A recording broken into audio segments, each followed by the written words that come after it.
We good? We in action? Like a Die Hard movie?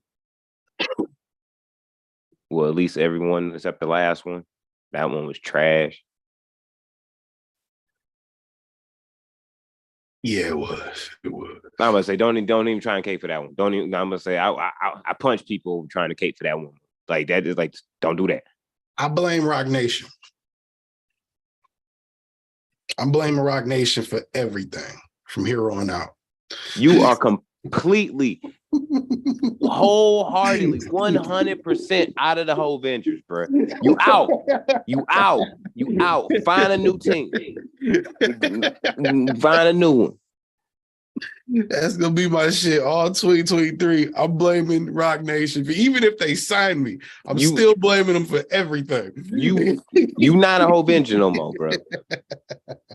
You don't get to tell me I'm not that, nigga. I get to tell you you're not, nigga. You don't get to tell me I'm not. Absolutely not. Then you definitely don't get to tell me I'm not. I'm the only one on this show that actually capes, and number one on my list is the Almighty Ho. Is he number one on your list? Nigga, I'm on my own list. So excuse the fuck out of me, bitch. Is Marshall Bruce Mathers your number one? Because you know he is. So stop playing. Stop playing. Well, don't play like you don't know how my number one works. You know there's a tier to my number one. There's 1A and there's 1B. And you know who's 1A and 1B. So stop playing with me. Exactly. But you can't claim whole Vengers. You can't claim whole Vengers, nigga, when you of the Shadians of the galaxy. No, you over there. You are over there. That's cool. You not a whole Venger. You a Shadian of the galaxy. You go over there. Make that call. Go Only over there. Go over there. It's Last time I checked, you wasn't Ho, so you don't get to make that call. Look. I play. You ain't even in charge of the fan club. Shut up. I play my War Machine role very well. Thank you very much. I play my role. I play my role. I play my soldier, but all right. I play my role. The team ain't shit without everybody playing their role. I play mine. Roc Nation is damn you, Roc Nation. And the reason everything is wrong in the world. And the reason Tate got arrested.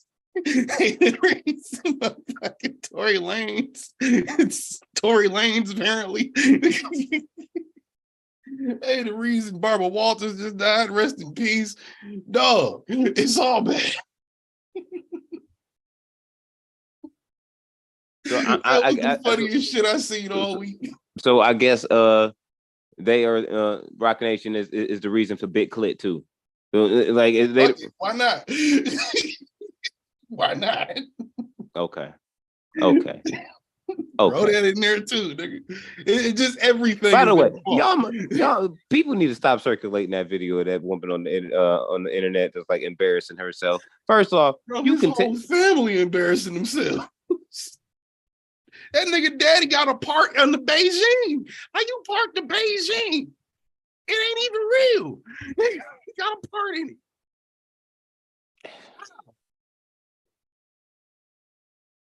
Nigga sick. Okay. Episode 235, Millennials Podcast. As you can tell, we have a lot to really talk about. And we haven't seen y'all in 2 weeks. So we're here now. And yeah, tell them who you are so we can get to the shits. It's a lot of everybody guilty now. That's all I'm gonna say. Everybody guilty. Everybody ain't guilty. Only people guilty is Roc Nation. That is everything. That is all of the thought processing of my co-host, not at all me. Well, motherfucker, I be the one and only Busy 9-3. If you don't know, you won't know, bitch. I'm still here, and I'm still me. And next year it's gonna be the same. I'll just be a little bit better. AKA the motherfucking Kango Don. I'm rocking a Carhartt right now, but you know it is what it is. AKA the Carolina toe sucker and all of that niceness in the South. AKA Captain Dr. Science, because you know it's the end of the year. I had to do some more experiments and whatnot. And so no one loved you enough to get you a lab coat, huh? For Christmas? You know, me and Christmas have a frayed relationship. So I mean, Santa don't love you. And I be the one hailing from the home of bitch and tequila, 50 cent margaritas and cartel dealings, the one and only motherfucking Jose Ortega himself, also known as Tequila Papi. This week and probably next week, I'm going to try and do all 52 weeks of the year next year drinking nothing but tequila owned by black people or straight Latinos. We're not doing white tequila. Straight Latinos or just like straight Latino tequila? Like straight Latino. Okay. I had to clarify that for some people. You know what I mean? Like I do already always bees the almighty rum lord as well. But it's hard to find good rum these days. I actually got to go to the Caribbean for that shit now. Like the shit they be having in the stores is ass, bro. It's ass. When Bacardi's your only option as far as something that got some good flavor and taste, you're not living right. You feel me? I'm also known as that one coming through with the crane kick harder than a motherfucking Mack truck. The one and only Tito League. Wow. You feel me? Also, I am that nyok coming down from off the buildings, smelling like straight dank with the back cape. The one and only, the Kush Crusader. God damn it. Bringing that dank smoke to a Gotham near you. And it is episode 235, Non-Millennial Millennials Podcast, House of Spades Media. We hope everybody had a great Christmas from across the world. All of our listeners, we love y'all. Like, share, subscribe. We fuck with y'all from across the pond. You fish. We fuck with your fish too. You know what I mean? Even if you got like amphibians living in the house, you a little weird, but we fuck with you too. You know what I mean? And the amphibian. I don't fuck with cats though. I'm just gonna keep it real. Cats are evil creatures that are the guardians of the underworld. Y'all all know this. We all know this. And y'all should not let wild animals into your house. Happy New Year's. Sometimes you gotta let an animal in your house. Look, dog, if you're gonna essentially let a wild animal that gives not a single fuck about what you claim to try to train it into not being a wild animal and has no cool respect and is a lazy piece of shit like a cat, it's irresponsible. I can see how you might feel like that. I tell my wife that all the time. The most irresponsible thing she's ever done in her life was purchase a cat. I don't know for all the cat lovers out there how that'll go over, but all I'm saying is I would love to live in a household with both if possible. So you can say it's a bad investment. It's a terrible investment. It's a terrible investment. To some degree, it might it's be. A terrible investment. You know. If you work, if you grind, if you hustle, nigga, if you leave the crib and you see an animal on your floor at 7 a.m, whenever you leave to do your thing, and you come back home, and that animal is in the exact same place that you left it in at 6 o'clock, let that shit happen 4 days in a row. You're going to be like, you useless piece of shit. What are you doing? I think it's safe to say that's Roc Nation's fault too, honestly. You never get in a Roc Nation deal. You keep this campaign trolling, man. Fool, you would never get that. Dame assign you though. Ooh, you can sign the Donda. You ain't gonna get no money because he ain't gonna have none. But you can sign there if you want to. If I did sign to Donda, it would be for a single, and I'm taking whatever money he has left over. That's the only way that's happening. Nah, I'll do a single and we'll see how it works out. And nigga know you that can't get a verse, and nigga know you can't produce it. I used to want those things, now I don't. I don't even beat, nigga. Keep it. You never know. Just distribute, bitch. Matter of fact, don't even distribute. Just promo it. Just throw it on your Twitter. You never know, man. And one of the best contribution that Kanye ever had given towards hip hop was destroying Nas's Nasir album all by himself with no help. And Nas was like, man, fuck this nigga, and went off and found Hit Boy and been making magic ever since. No pun intended. But there you go. Nigga, So I ain't guys. I damn near off myself. I ain't got time to be having Kanye off my shit. Nigga. Look, if you had a Kanye produced album and it was just the worst album that you could have ever you've ever put out, like period, like any project is the worst thing you've ever done, but it wasn't your fault why it's done badly. It's all Kanye's fault. For all you know, nigga, you might meet the ghost of Jay Dilla and like motherfucking make the greatest mixtape or album run of all time. Just because somebody's like, yo, bro, I can't let somebody just do that to a good MC like that. Like, yo, if I can goodwill built up as Nas does. look, my nobody name gonna be running to my rescue if Kanye fuck up my career, nigga. You never know. Nobody's gonna rescue me, nigga.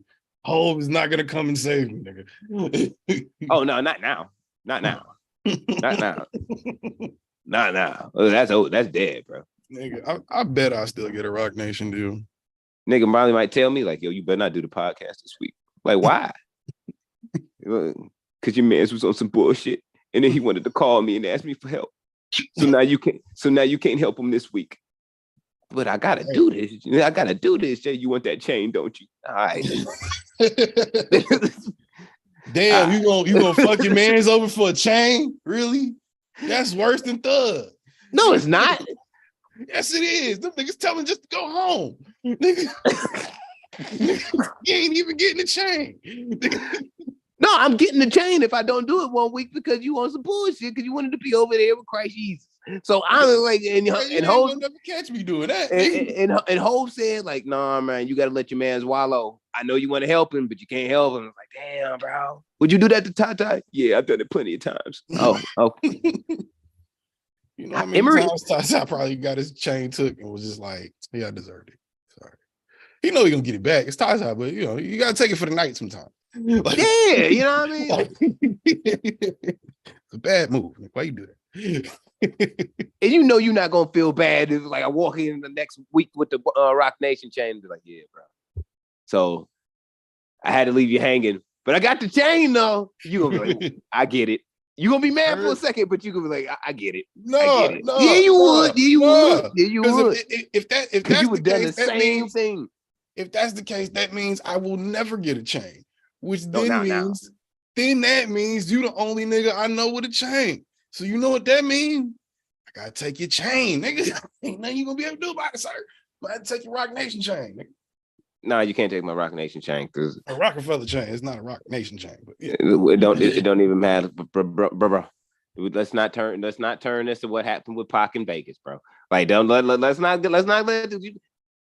No, I'm just saying. We either both go find Daniel. I'm saying go find Daniel Hernandez and take his Baby Shark chain. Matter of fact, I'll give you the Baby Shark chain because I'm sure I'm gonna be the one to take it. I don't want the Baby Shark chain. I don't even wear colorful clothes. The fuck I'm gonna do with that? Look, it's novelty, bro. No, it's not. It's a lick. I'm taking that bitch right to the pawn shop if you give me that. Well, that's up to you. At least it's free money, nigga. I'm pretty sure that nigga. I'm hanging that shit up on the wall. I'm hanging that shit up on the wall like the rednecks be putting deers on their shit. Like I'm gonna putting chains like over my my fireplace and shit. Be like, yep, that one belonged to 6ix9ine. Yeah. Nigga, that's like, as dumb as me keeping the Pokemon cards we steal from Charlie if we ever did that. That's as dumb as me doing that. Nah. Didn't you say yourself, don't keep no trophies, nigga? Just get the money. Didn't you say that? Yeah, but if I punched you and knocked you out for the chain, everybody know I already did it. Like, there's no way there's not a camera present. It depends on where it happened. Nah, I'm gonna make it public. Most times at this point, if I punched you out and took your chain, I want you to see it. I want everybody to know that I did it, and it's okay. I want people to know. Everyone knows Trick stole Young Berg's chain. Young Berg got his ass knocked out so bad he changed his name to Hitmaker and stopped making vocals. He stopped doing whole anymore, sir. Stopped doing whole vocals because he got punched in the face so hard. I might single-handedly, with one fist in a robbery, be able to change the course of hip hop. Is that so wrong? Young Berg was a lot more respectable than 6ix9ine. He just made R&B music and he looked funny. That's the only reason niggas tried him. No, low key. He looks soft and he makes R&B music. Niggas that start snitching, bro. I'm just if you got a chain on and you a snitch, pretty much like half of YSL. That's all going on the mantles, bro. Apparently, all but 2 niggas in Thug. I would say gun. I'm gonna say I'm taking Gunna shit.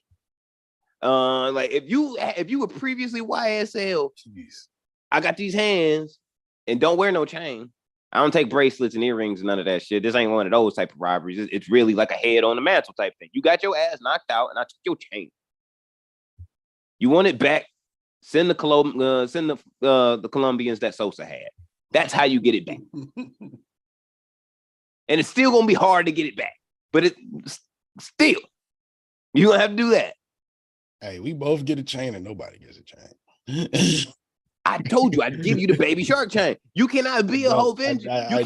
You cannot be a whole venger when you only thing I'd possibly take as a backup is a death row chain. You not binging for hoe. How you want? The only thing I'd take is a possible backup is a death row chain. Stop it. Stop it. How you gonna get a Rockefeller chain and you don't even binge for hoe? You blaming this whole podcast is gonna be you blaming Hove for everything. I'm not blaming Hove. I'm blaming Roc Nation. I never said Hove one time. You've been bringing that man up. I said, damn you, Roc Nation, not damn you, Jay-Z. The entities are a whole. They all the same thing. No, they're not. Yes, it is. One's an entity. If everyone went around and say, I blame TN2M for everything, nigga, and it's only maybe 2 of us up there. Maybe we did that shit. Who knows? Maybe we did. I didn't do that shit. You don't know. Maybe we did. I know if I didn't do some shit. We ain't get blamed yet. You don't know if we did it or not. We didn't do shit. Who knows?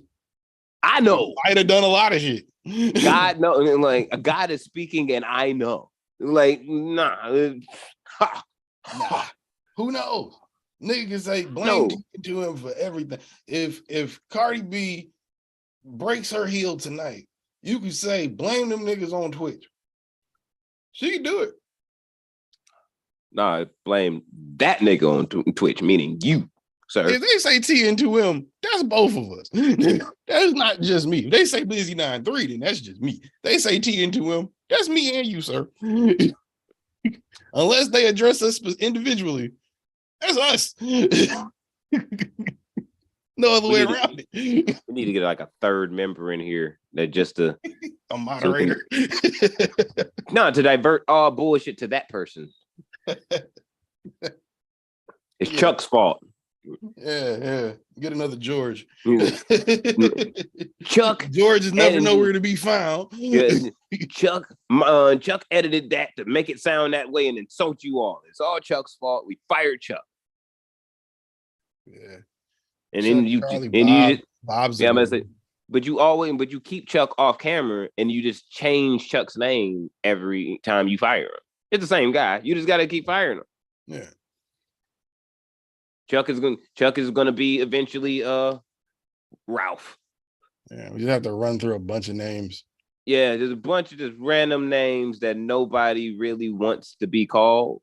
Yeah. So it's over and over even and the over. Niggas that have them. Yeah. Like Connor. He's gonna be a Connor one of these. Yeah. A Blake. Yeah. A Blake. Yeah. You gotta have a Blake just for tax purposes. That's not a Jew joke. That's a white joke. I don't know. It's like, you met a cool Blake? I have not. Met a couple. I went to middle school with like 2 cool ones. And after high school, I met like 2 cool ones. I met some cool Blakes. I've met some female. Well, one of them was female. She was super cool. But yeah, I've met some male and female. Chicks with dude names are actually always usually cool. Yeah. It's very rare when you meet like a Christian that's a chick that's like a terrible person. A Christina? Oh yeah, she could be a bitch. Yeah. You know. Yeah, that's true. That's true. I'm trying to think of another one. Like Sean. I've never met a bad female Sean. I've met a couple dude Seans that were real assholes. Never met a asshole female named Sean. This might sound fucked up. I think all people named Ryan, for the most part, like 99% of Ryans, male or female, are terrible people. I feel like it kind of sets you up to be a dickhead. I never seen or heard no girl named Ryan. Yeah, I know Ryans that are spelled Rian. And I've heard Ryan. I don't know. I've never heard a bitch named Ryan. Never met a chick, seen a chick named Ryan. Yeah, like spelled just like the nigga named Ryan, like spelled just like that. And I'm like, wow, okay. I guess your parents were set on what they wanted. Rhea. I've seen Rhea. I know a Rhea. That's close. Let's see. That's the girl name. Micah's. I know Micah is just a bad name. I don't like Micah. That's got to go on the list. It should be on. It should definitely be on the list. I know a family that's close to that's close with my family. There's 4 Micahs in that entire family, and I'm just like, well, y'all never going to my baby thing. Like my thing is, like, all right, are y'all just not trying? It's like are you just not trying? Niggas are lazy with names, bro. That's what I'm just saying. But I'm just saying, though. But I'm just saying, though. Give me my own name, nigga. I don't want to be the same name as 4 niggas at the reunion. That's why you grow up, get cooler, and then get cool in your own way and get a nickname. There you go. Literally one of the reasons why nicknames exist, in my opinion, my conspiracy theory. Or if you don't become cool enough to get a nickname, you become the generic nickname. Hey, little nigga. Young boy. Damn it, boy, you look just like your daddy. God damn it, like Junior. That's what we gonna call you. You can get one of them.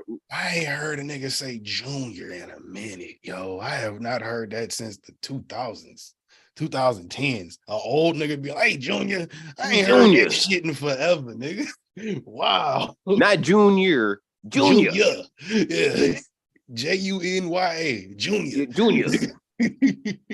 Like I never understood that about Southern ass motherfuckers, or at least a Southern accent. Like there is clear they can look at the word, nigga, and completely change the syllables and the whole way.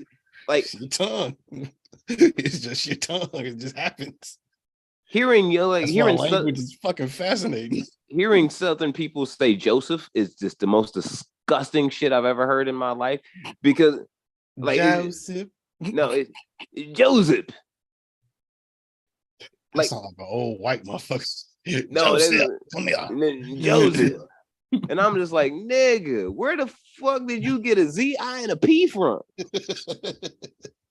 Where? You can pick one, Jose or Joe. It's one of the two. Right, like, god damn. That's where Joe became popularized, because I'm just like, all right, y'all niggas can't speak English nor Spanish. So average ass Joe. It's easy to remember. 3 letters, 1 syllable. Can't fuck it up. Yeah, you can't fuck it up. You can't fuck it up. Bill, can't fuck it up. I always like Bill as a name, though. Bill is a good name. It's a solid name, I feel like, for a white guy at least. There's not a lot of black dudes you meet named Bill.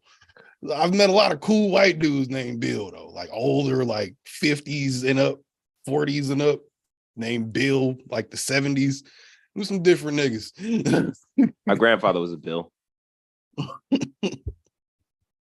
Like, and he pulled guns out a lot of people, like from stories I've heard. A lot of Bills is cool. It's like, yeah, a lot of Bills are really cool people. Sometimes I got, you know what?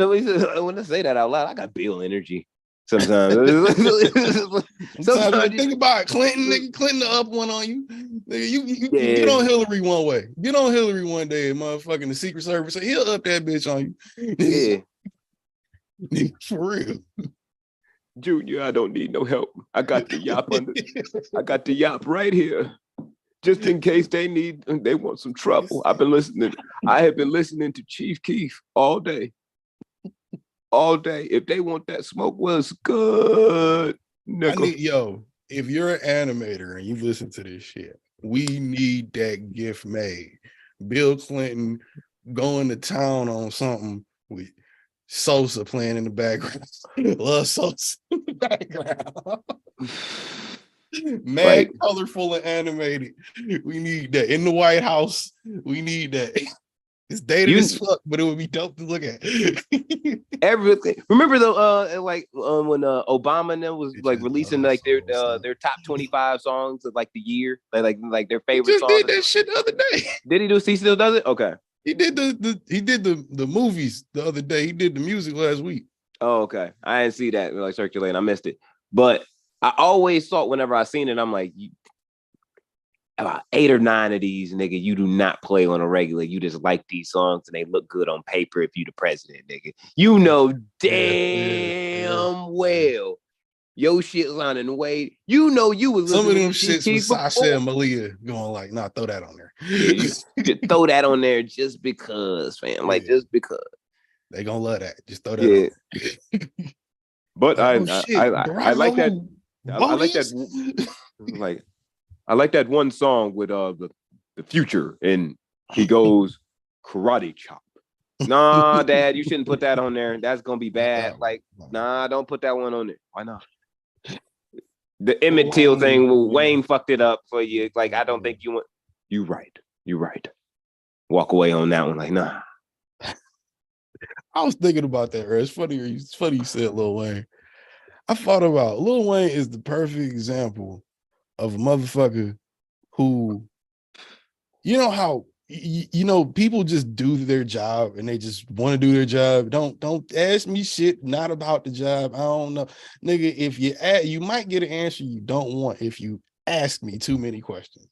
Lil Wayne is the perfect example of why, when you see someone you think is a genius at their craft, you should just leave them the fuck alone and let them be a genius at their craft in the way that you think they are. Because if you get Katie Couric in the room too many times and ask too many questions, he gonna say some shit like, I ain't never had no racism happen to me. And you be like, Wayne, what, nigga, what? Huh? What? And you remember you Lil Wayne, but then you like, the nigga wears Ugg boots too and he's 40. Stop. Just stop. Just stop. And got like three original Let him do what he dreads. does. Stop expecting all these things.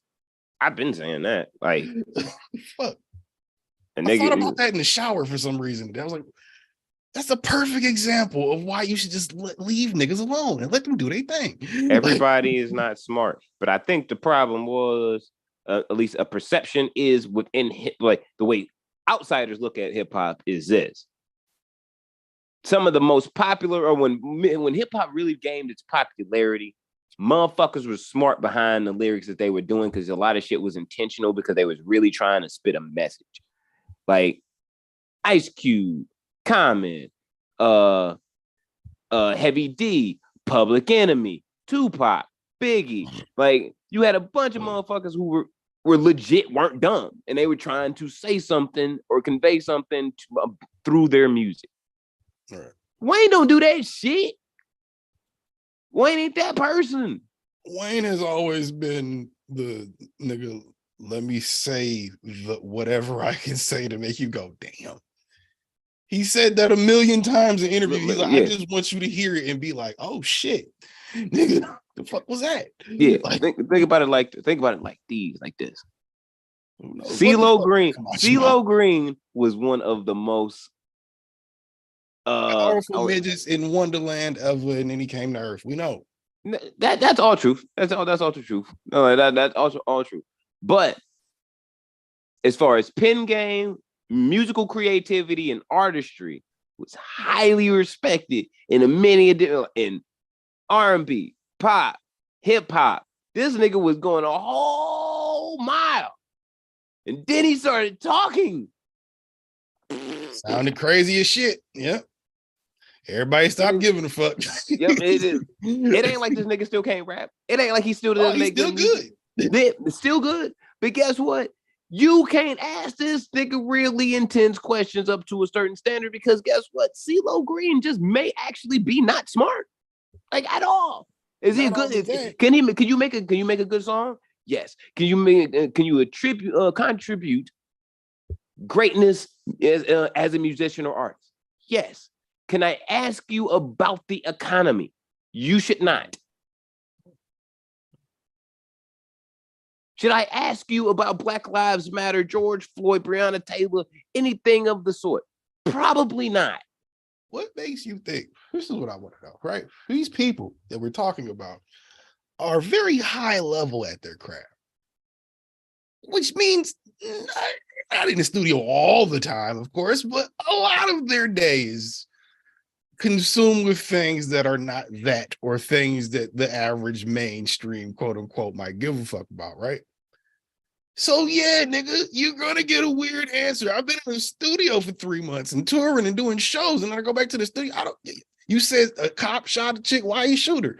Oh, that sounds crazy. And then you say some shit, and then you go, what the fuck? What's wrong with what I said? I ain't even know nothing about the shit.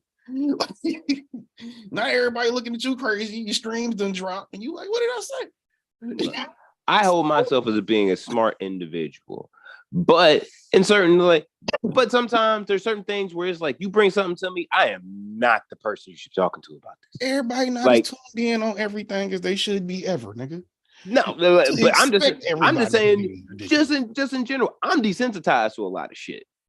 So it's just like certain things is kind of like niggas die every day. B, what do you want me to say? Right. You know, like what? I can't do nothing about it. Right. Like we all know what we could be doing, should be doing to change it, but nobody really wants to. Everybody want to cut angles. So that's the answer. Niggas die every day, B. But if you say that shit in front of Carrie Couric, you look crazy as hell. That shit going viral for the wrong reasons. Yeah. Yo, that makes me think about podcaster says that N-words die every day in his response to the massive gun deaths around America. Nigga. Yeah, you know what I mean? That's gonna look nuts. What do you want me to say after that? Like I was having a conversation. You asked my opinion. I gave you what I know. Maybe I shouldn't have said shit. But then why you asking me shit that I shouldn't be answering? What the fuck? Yeah, and then you can't. And if you were smart enough to reflip it, then this interview is not about me; it's about you. How do you feel about gun violence in America? Ask me about what I'm here for, bitch. It's not the economy. If I'm a rapper, no, I mean, I don't understand why they put Lil Wayne on Sports Center so much. First Take, whatever it is, he goes on. Because he goes on Undisputed. Well, he does the theme music for Undisputed. But no, I mean like when he goes on there and like speaks his opinion on sports. Why do we give a fuck? Lil Wayne cares as much about sports just because he cares about sports. Because he a Laker and a Green Bay fan, and he's a diehard fan. So you might not be able to ask him about everybody in the league, but he's a diehard fan of those two teams. You know what I mean? For show 100. I don't see how that works. I just don't get why he always has an opinion on TV about sports. I don't care about Lil Wayne. He's really only ever there when he really trying to promote some shit, or it's like Super Bowl time when they trying to get celebrities that are coming in from everywhere to this location for the game and shit. I feel like I see a clip of that nigga on there every couple weeks, bro. Maybe I'm tripping, but I feel like on Twitter, I see a new clip of that nigga on there every week. And I'm like, why is he always talking about basketball or football? I don't care. I was say this nigga is such a hardcore fan of the Green Bay Packers, nigga. They asked him, who gonna win? Oh, yeah, he was on First Take. He was like, who do you think gonna win the Super Bowl? Green Bay Packers. Nigga, they not even in the playoffs no more. What are you like? Oh yeah, that's right. Like he just went off the rip, was like Green Bay. Yeah. He watched the game. He completely forgot that there was he completely forgot that they got eliminated. They're gonna get it though. Like that's how hardcore of a fan he is. That's when you are completely incoherent and like what's going on around you. It's like being a Lions fan. I can't say that anymore. It's like being a Pistons fan. I would say I never was a Lion. You know what? This is what I can say. I don't understand how anybody that is from Detroit or Michigan that is under the age of 55, maybe 60 now, could be a Lions fan. Like for real. I don't understand it. Like not hardcore. Yeah, I'm just saying, like, be in older general, to be a hardcore one. Like my dad, I think, was 5 years old when they won the national championship before it became the NFL. That's the one Lions championship that exists. And he was like 5. My dad is 69 now. That's gonna stick with you.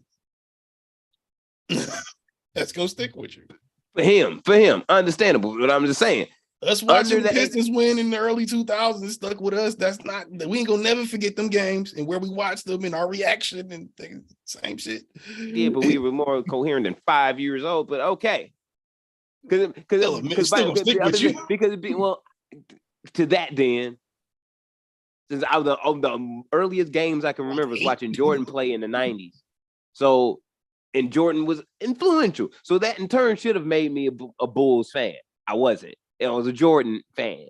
I didn't really give a fuck what happened after. When he went to the Wizards, nigga, guess where I went? To the Wizards. Nigga, we was rolling our asses over there. I felt like that about Kobe for a long time, so I kind of get that. Yeah, that's how I do feel about Kobe. Like I was a Kobe. As long as Kobe was on the Lakers, I was gonna root for the Lakers. I'm gonna root for Kobe. Not to beat Golden State, but I was gonna root for Kobe. And when Kobe retired, it was like, I don't give a fuck. Worst things can happen. I don't even care. See, that's what showed me I was really a Laker fan, because when he retired, I figured I wasn't gonna care anymore. I still cared way too much, and I was like, okay, yeah, no, I just like the team. Damn. Like, and then LeBron came, and I'm like, oh, this is gonna be great. But it was that one year, but then no. If you were under the age of 60. Or 60 or younger and live in Michigan and you are a Lions fan, quote unquote, you are a completely unreasonable and illogical human being because you have watched something consistently happen in front of you your entire life. Like, I'm not even being like, I'm not joking when I say this. Your entire life. That's why it's funny. Yeah, your entire life, son. You have been watching them lose. Perfect example for our listeners across the pond. Your favorite football team, whether you from Liverpool, whether you from somewhere in Africa or Manchester United, that's where I'm a fan of, like whatever. Imagine that team that you love your whole life, never winning anything in your lifetime. Ever in your lifetime. Go find the oldest person that you know that you actually talk to and have conversation with. Like the oldest person that you know. It might be your grandpa. That person might be 80 plus years old. Go find him. He ain't never seen that team win neither. And you have the nerve to root for this team to win. You are illogically dumb. There's no just thinking about it. That's wild. Like like, yo, fam. Like word.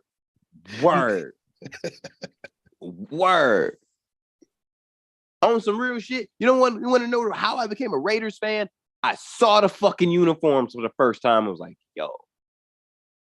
And then I saw the symbol and I was like, I've seen that somewhere else before. And it was like, oh shit, NWA wears those. I'm fucking with it. Done. You know, like I've been rocking ever since. But in my lifetime, they've been to a Super Bowl, lost, but they was there. I watched it. I feel that. Because I thought I felt that way about the Saints. The first time I seen the Saints shit, I was like, oh, that shit look dope. Then Reggie Bush got there and I was like, oh, this team. Then I found out I was just a Reggie Bush fan. But then I realized, Jersey, it's all right. It's not that great. Look, we all feel for Reggie Bush. I think we just know how much the world done shit on Reggie Bush, bro. I'm talking about Reggie Bush doing great. No, I'm just saying, like the main things that shit, like, nigga got Wendy's commercials every other commercial. That nigga, he's still not over Kim Kardashian, nigga. That nigga still hurt. You know how he's still hurt. His wife looks exactly like her. Damn near. Excuse me, he got a type. What his last bitch before Kim look like? She probably looked like Kim.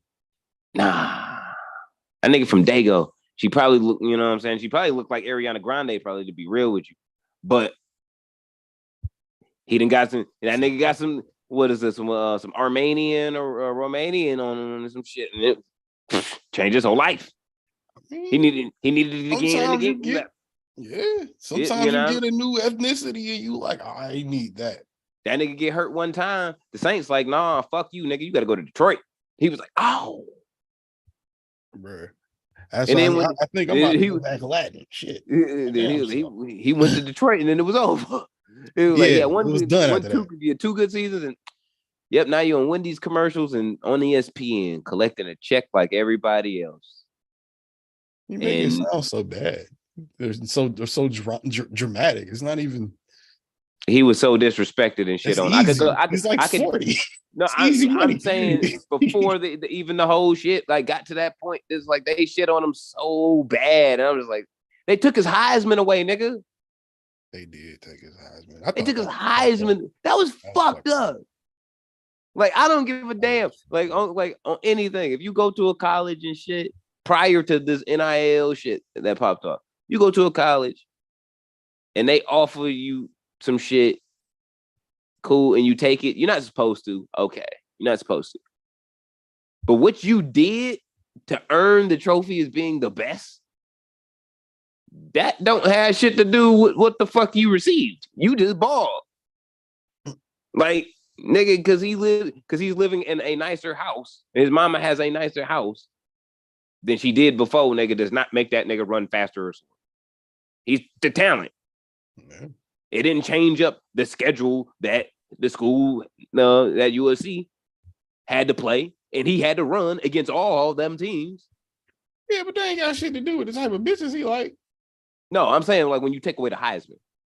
Oh, yeah. But I mean, that's just like at that point when they took it away, it doesn't hurt to that point. It hurts that it happened, yeah. But it's like, nah, that nigga still hurt on that. He's mad about that shit. Like anytime he talks about it, like and through interview, you can tell he's visibly angry. Yeah, he a nice guy, so he keep it in check. But it's just like you could see like the face tense up and shit. Just a little bit. Just he want to spaz for real.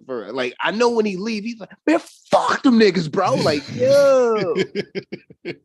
You ripped the seams in your suit jacket, bro. Chill. Relax, Reggie. Like chill, bro. You know niggas over 250 ain't supposed to flex inside of suit jackets. Chill. You got to do 2 more hours someplace else. Taylor made it'd be all right. Nah, nigga. I was like, whoever the fuck the Rocks Taylor was and Ballers needed to change that shit up. That was crazy. Them shits was too tight.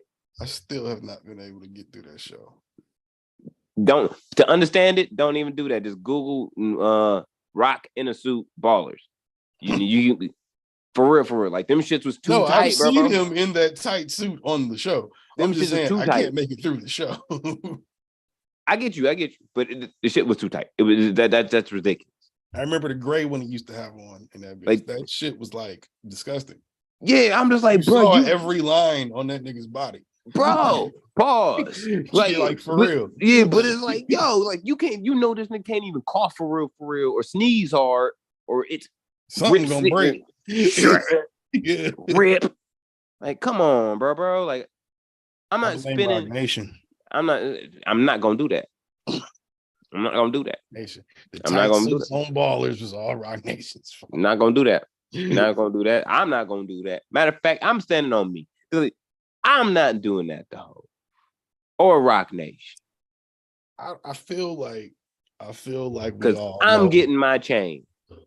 I feel like we all know that Hov and B don't have a cabal secretly where they're just feeding black men to the system for their own gain. That's some really weird QAnon shit coming from black people, I felt like when I read that. But damn it, I'm lying if I say it's not fucking hilarious, the narrative of Roc Nation as the black people. That is the funniest shit I've seen all week. And for the course of this episode, I'm with it. Everything is Roc Nation's fault. Except for those niggas that obviously did what they did. And even then, maybe Roc Nation. Why is it so funny to me? That shit is fucking hilarious to me, bro. Because it's the most ridiculous fucking thing ever. That's one of those. That's QAnon, one of those whole. But for Jay. It's really one of those motherfucking whole woke up and was like, really what? They said what? Yo, P, you see this shit? Nigga, you see this shit? I didn't do nothing. Yo, Ty, bring me that do say. It's 4 a.m. It's 4 p.m. somewhere. Nigga, what the I just hop on the PJ and just go there. Like, so Tory Lanez father really got up out his bed that morning, put on them tight ass jeans. Oh no, that was a different picture. Put on that tight ass suit. He dresses like a 20-year-old, by the way, when he's not in the suit. That's really, he looks like if Kevin Samuels had a midlife crisis. If Kevin Samuels wasn't as cool as he was, rest in peace, and fucking went through a lame nigga midlife crisis, that's Tory Lanez dad. So he was Devin Samuels. Yeah. Devin Samuels, for sure. I don't even know if I feel right slapping that man's last name on some shit that lame. But I'm just saying, did you see the video? They found a Jamaican woman. I think she's part of the family somehow. She was yelling in the camera. There was a child yelling about Roc Nation did it.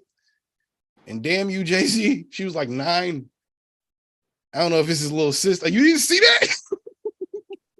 No. His whole family was like on 10 in front of somebody's cameras. I don't know who, TMZ, whose it was. I mean, it was that trial. So I mean, all the motherfuckers getting deported.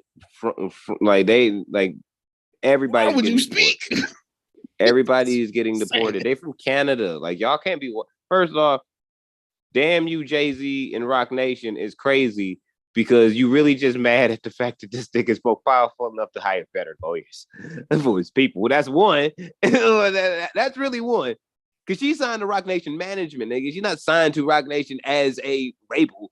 I heard the theory that they were mad. It's Roc Nation is just mad Tory Lanez didn't sign. That's why they going doubly as hard to lock him up and feed him to the system. Jay-Z just treats black men like they're useless. Shut up. Jay-Z don't do nothing but put all his people on and anybody who he thinks is talented and good on, nigga. The only person that Jay-Z should have never given a shot to was Kanye. That is the only visible mistake in like decades. So I mean, that's it. Like Rihanna, like, we were right on. B was right on. Nigga, like we J. Cole, nigga. St. John, nigga. We got a lot. We right about a lot of shit over here. And we were right about Kanye, but you know, mental illness is a thing. No, we were wrong. We just didn't realize how wrong we was until you get become fans, and it's like, damn, now you got to unfan yourself because now you realize you're wrong. And no, we can't even put that on Hov because I said that shit a couple weeks ago when we was talking about that exact thing that you just brought up, but I said it in reverse. I said, remember, Hov said don't sign that nigga. Dame was the reason Kanye got signed. Hov was like, I don't know. But he just kept taking the beats and didn't say nothing. He was like, all right, he is cold with the beats, cool, whatever. And then they got closer and everything was cool till it wasn't. And now it's not even that. I don't even think the nigga's not cool. I just think it's just weird. He can't go kick it with that nigga nowhere. He can't go meet up with that nigga and just be like, yo, bro, what's going on? He got to FaceTime that nigga or something. Like, fuck is you doing? Don't let B cause Solange and shit. Like, because that's what she gonna do. She not gonna attack. He's definitely in the bathroom FaceTiming. He's not doing it in the living room. He's doing it in the bathroom. I don't think he's doing that shit at all, to be real. I think he you gotta check on your mans. But even to that, you ain't trying to get in trouble. That's not your man. Sometimes you feel for it, nigga. You gotta check on him. You spent mad years with this nigga. You pretty much made his career. He looks up to you literally like a big brother. He don't like you. Gotta check on this nigga. Like, nah, you don't. Big brother like him for real. No, I'm saying like Big Brother don't like Kanye. Like I'm saying nobody's big brother like they little brother for real like that. They love you. Get your little ass on my way, nigga. Fuck. Look, Jay might feel enough is responsible for Kanye as the dog that you bought your third ex-girlfriend ago. Like you just kind of was like, I wonder how that dog is doing. That was a cool ass dog. I wish I took that nigga. But it's kind of like, fuck that dog. I don't really care that much. That dog over there with that stupid crazy bitch. She can keep the dog. Fuck it. No, you can't do that to the dog, though. That's kind of a flawed logic right there, because nigga, you brought the dog into that situation. You could have just looked at that dog, been like, cute dog, and kept it the fuck pushing. You could have just done that and kept it the fuck pushing. So what you talking about? Nah. Yeah. Sometimes the dog got to look out for his own well-being. That's the game. That's the game. But you introduced the dog to the situation. It would have been dead otherwise. So it's the game. It's the game. What if it died when you left it with her? Same outcome. Now you're just an asshole. I mean, look, I wished all well for the dog, but I wasn't staying with the crazy bitch. It's not my fault. It's not my fault. You know what I mean? Like Kanye didn't. Kanye, I mean, Jay did not want Kanye to begin with. He just ended up with the dog. Stop referring to this black man as a dog for one. That's just, I'm gonna refer to that white man however the fuck I see fit. I just don't think that's fair. No, fuck that. Black men. If we gonna refer to him as dog, at least call him a bitch. Give him that respect. No. After all the coonery, after all the fuckerisms, guess what? Kanye gonna receive these all this energy. Like, I don't care, bro. I have no. He gets no. You don't get a pass. Kanye don't get a pass from me. That white man has done enough disrespect, and I'm using my Black Tino privilege to execute what the fuck I see fit on that bitch ass nigga. For real. Jay didn't want the dog. He ended up with it because he was in a relationship with the loony bitch. And in this circumstance, no disrespect, that's Dame. Dame split. Jay just so happened to end up with the dog. Nah, dog goo. I don't like it all the time, but it suits a purpose. We all making money. That's all I want to do. Make money. I want all my peoples around me to make money. I ain't successful if we ain't successful. You feel me? Great mentality, great way of living. Boom. Then the dog goes out and starts biting old people and niggas, and then befriends your neighbor who has a swastika on his fucking face. Okay, well, was it your homeboy or was it a dog? Most niggas don't make an album with their dog. They make an album with their homie.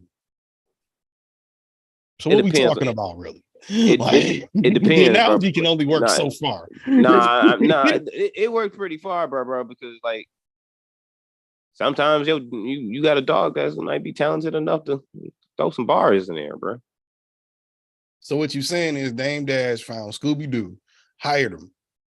This would make a great cartoon, actually, because of Kanye's head shape. So Dame Dash hired Scooby-Doo to the mystery gang. And somehow, instead of going off with Shaggy, he went off with Fred and started making records, nigga. Yep. Stop it. Absolutely. That's exactly how it happened. That's exactly how it happened. We watched it happen. Watched it happen. And then when Jay was just like, I kind of do feel for him because I always knew something was wrong with the nigga. Then B was like, nigga, you better delete that nigga number out your phone right now. And he was like, okay. Because Lemonade just happened and 444 didn't drop yet. He was like, okay. It's only so much you can do to help your mans when your man's fucking self over so hard. I mean, yeah, and your wife don't like your mans. I mean, but if that's your man's. Yeah, but if your wife is Queen B or Rihanna or anything of the sort, Michelle Obama. Yeah.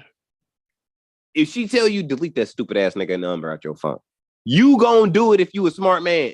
It's probably in your best interest.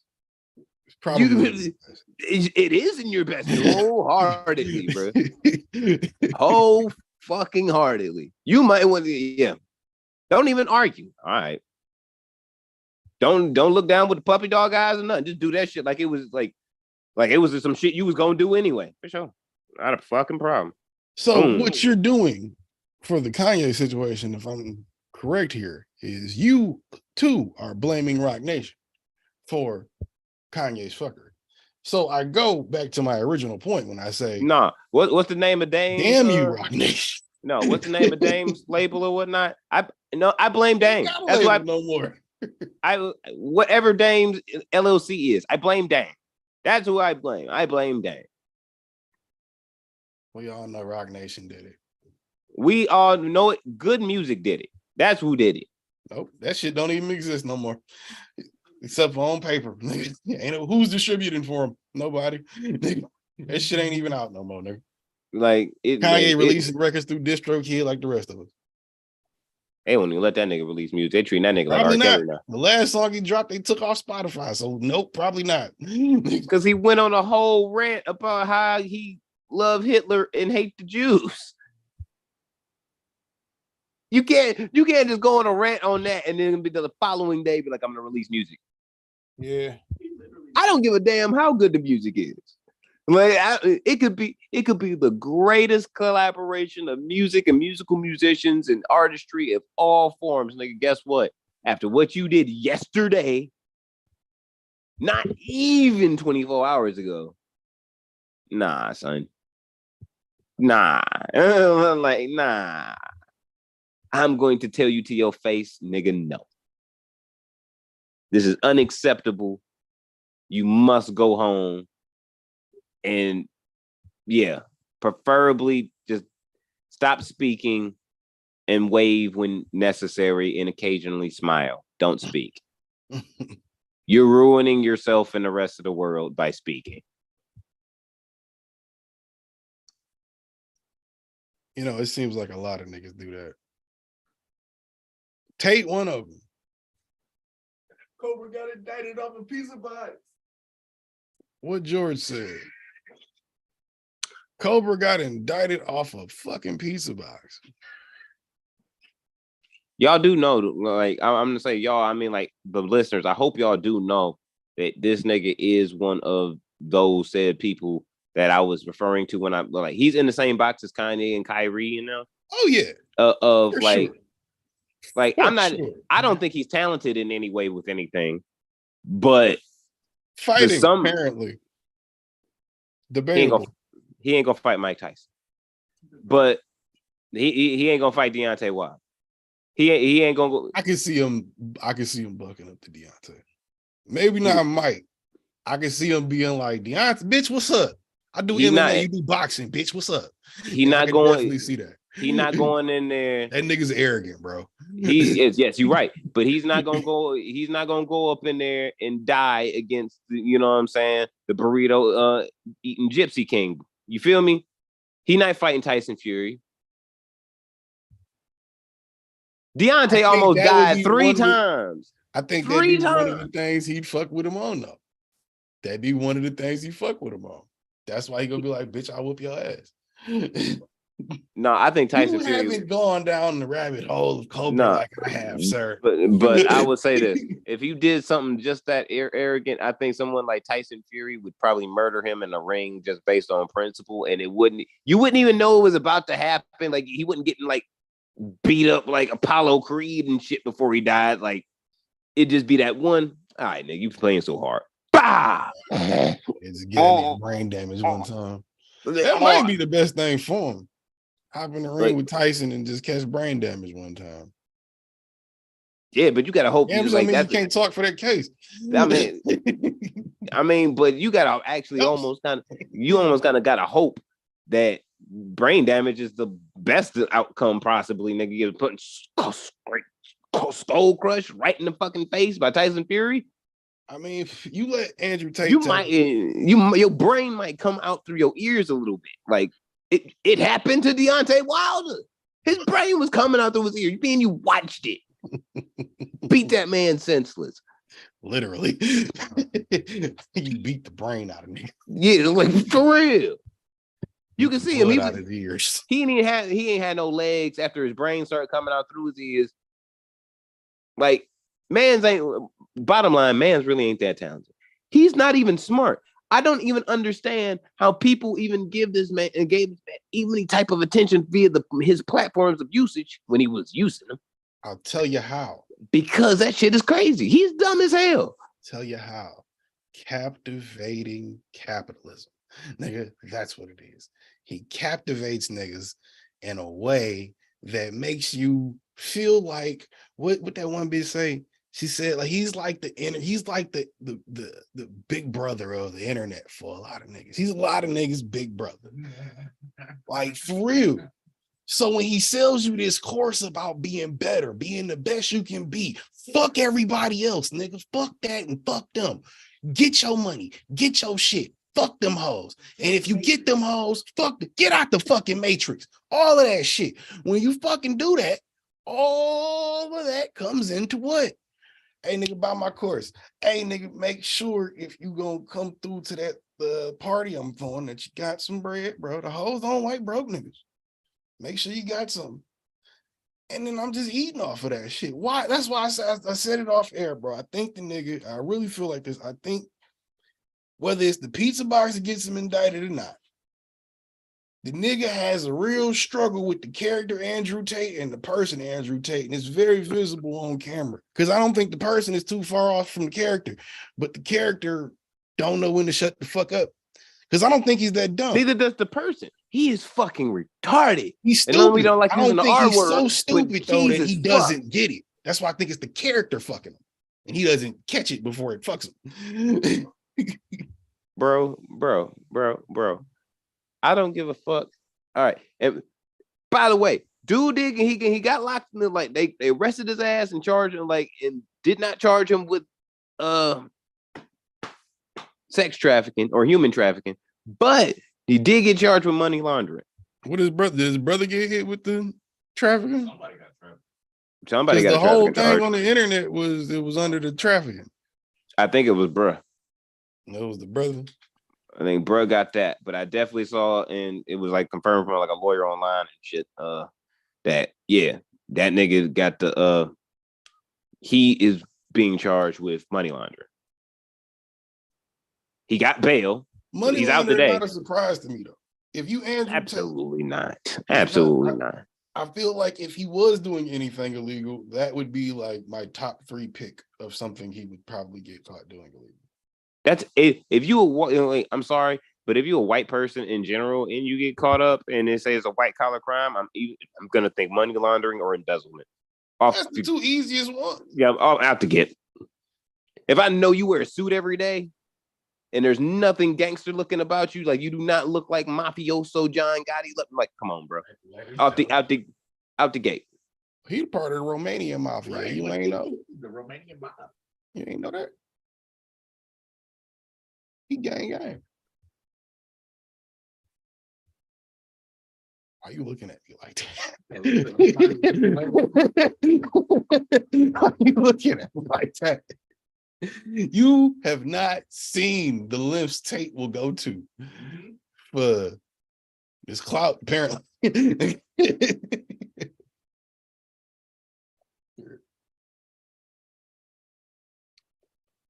This nigga's perplexed.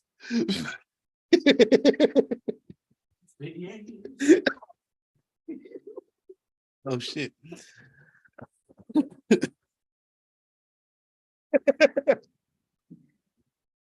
Word to Jerry's, nigga. Word to Jerry's, nigga. As long as we've been friends, I'm just tell you this. Like now, we've reached a boundary. Now we've reached a point to where it's like I gotta let you know that you've gone too far. From now on, enlighten me. You can't say in a sentence to me the Romanian mafia.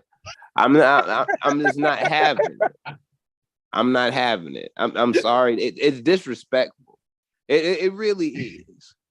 It's disrespectful to every type of gang. If any type of you nigga, when we talk about organized crime, if I think about really, really organized crime, if I'm gonna say if I'm a Yakuza nigga and you say that there is a Romanian mafia, I'm gonna feel like you think that we pussy because you putting us in the same box as that. Come on, bro. Don't do that. Don't do that. Don't do that. I mean, Don't do that. Don't do that. Don't do that. What do you want a man to do when all he has is a He camera, a cigar, a Versace robe, and a slice of pizza? Sometimes you talk shit, nigga. It was not a slice of pizza. It was 2 whole pizzas, and your dumb ass snitched on yourself with those pizzas. Who the fuck does a promo for some shit when you running from somebody? Nigga. It wasn't a promo. It was a clapback. The whole video was a clapback at Greta for the tweet. So you snitched on yourself because you wanted to have an argument with a 19-year-old activist who hurt your feelings because she said you have little dick energy. Which you kind of do. Why would you run? I just don't get understood, like explaining the emissions of the car. I guess because she's an activist about the environment that's supposed to be an own. You're like 40, bro. She's 20. Like, chill. What are you doing?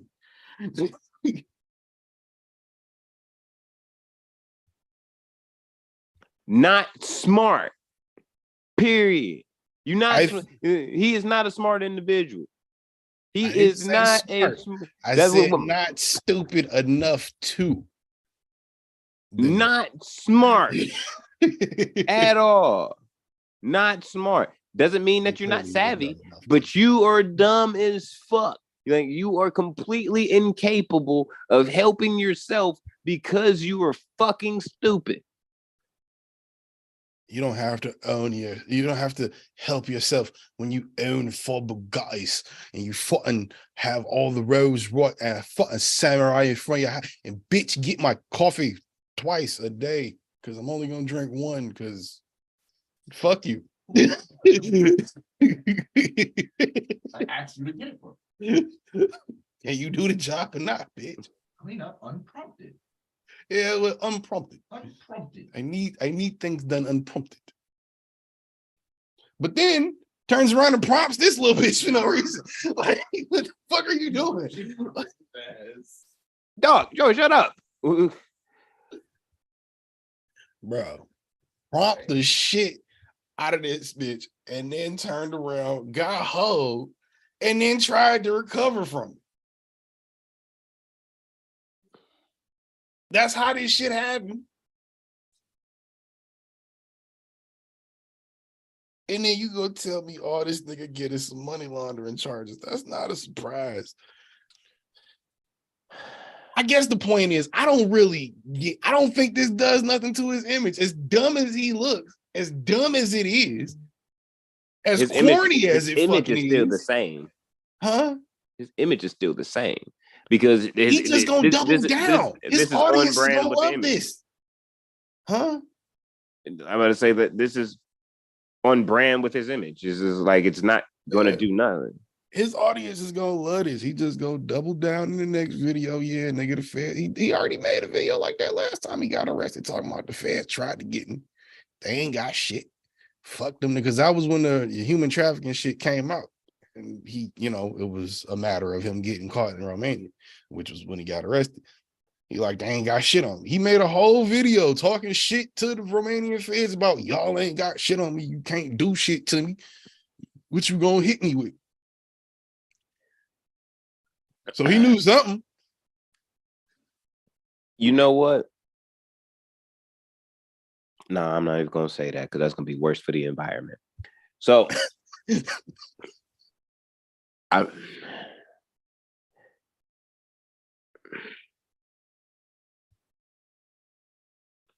man, this is not smart. There's no other way around it. I think you're thinking of smart the wrong way. No, I'm not. I'm smart. You're thinking of smart in the sense that you would make an intelligent move to achieve an intelligent decision or goal. That's not really what he's going for here. He's going for, how many idiots can I get to believe me and latch on to me? And then sometimes you gotta do. Sometimes you catch some beef. You gotta deal with the beef. It's just the way he started the beef, and then I don't get it. I feel like everybody who I guess I'm not an alpha. We're not alpha enough to understand it. That's really what it is. No, we're not alpha enough in our own lives.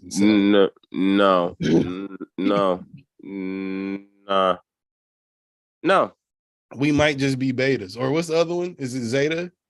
Sigma. We might be Sigma males. No.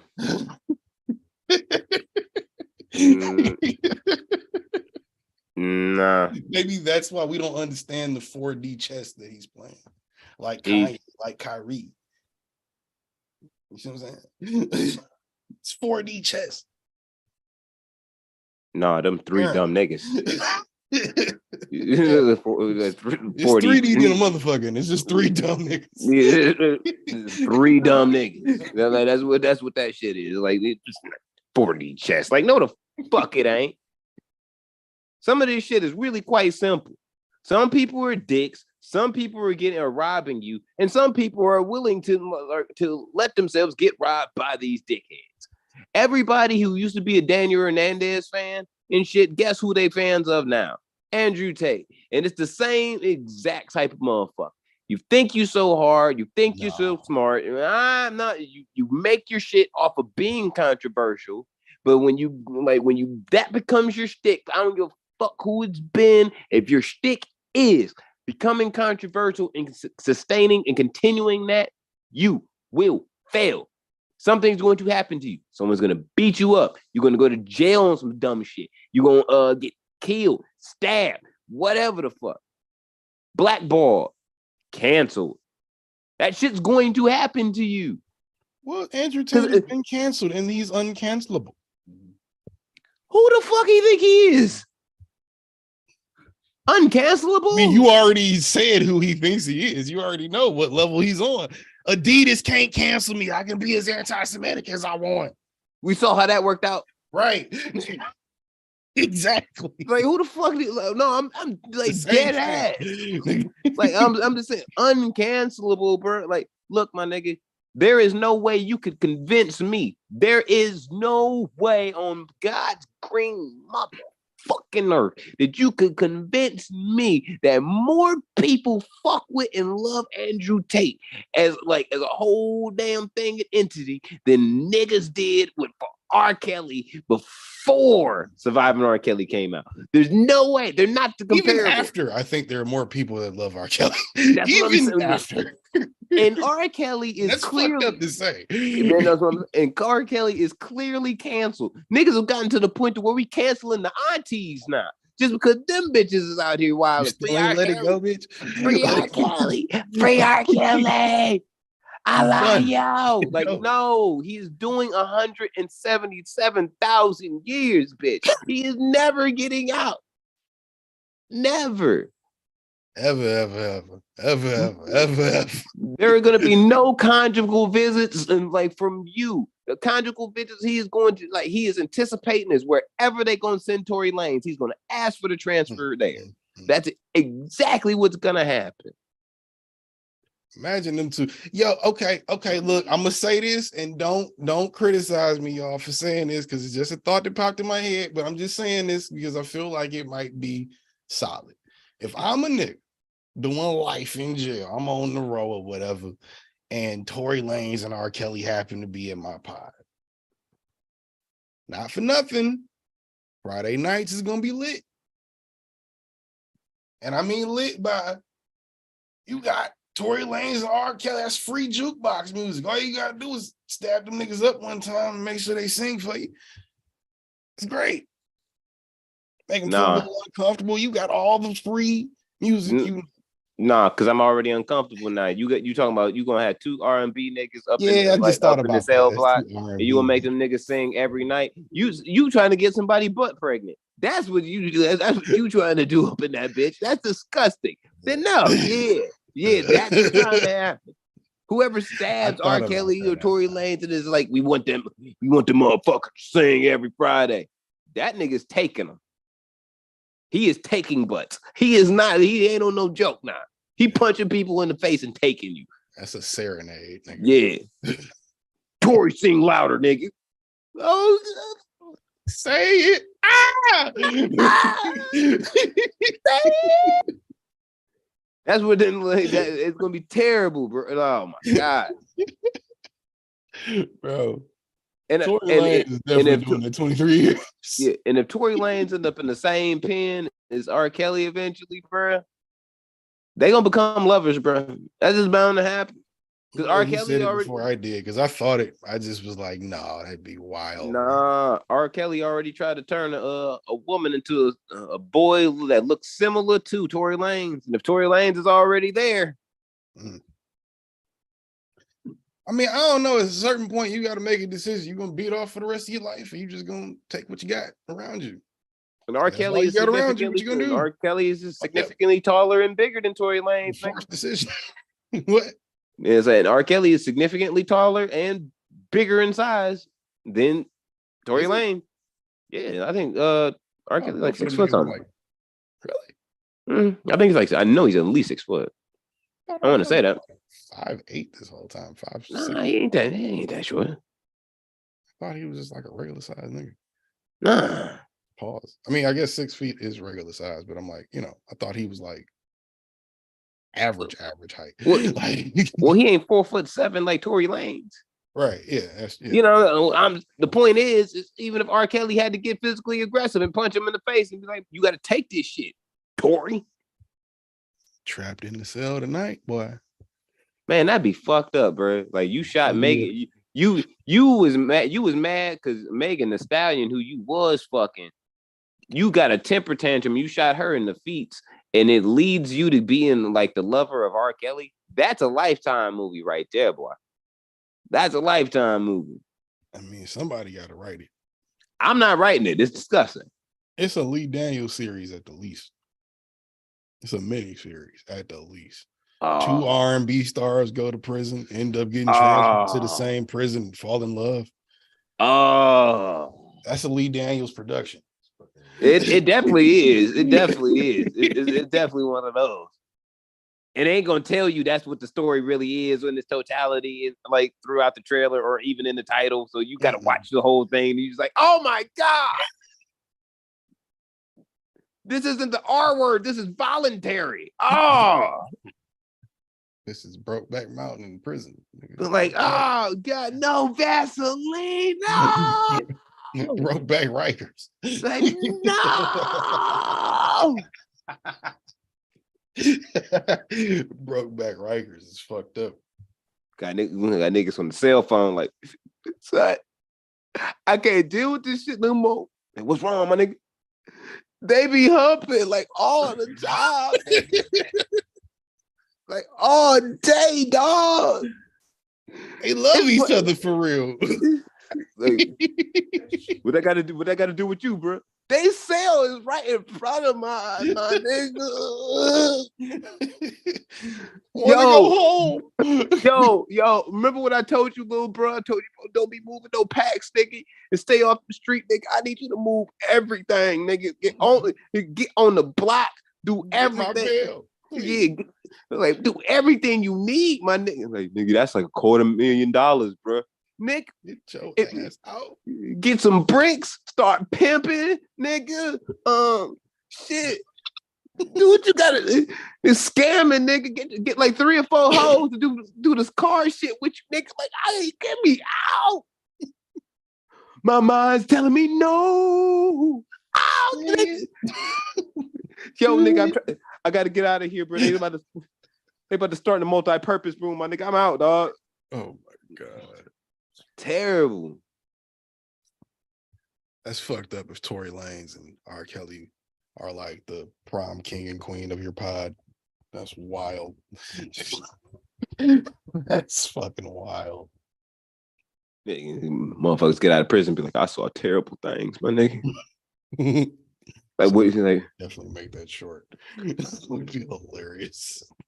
Be like, have you ever seen the makings of a writing to a gay R&B album? No. I did for 9 years, bro. I'm traumatized. They come at you. No, they loved each other too much. That's how they do the promo too. They go like 40 years, whatever the combined career of R. Kelly and Tory Lanez is. It'd be like 40 years or some shit. Like 40 years in the making. A love that can't be stopped.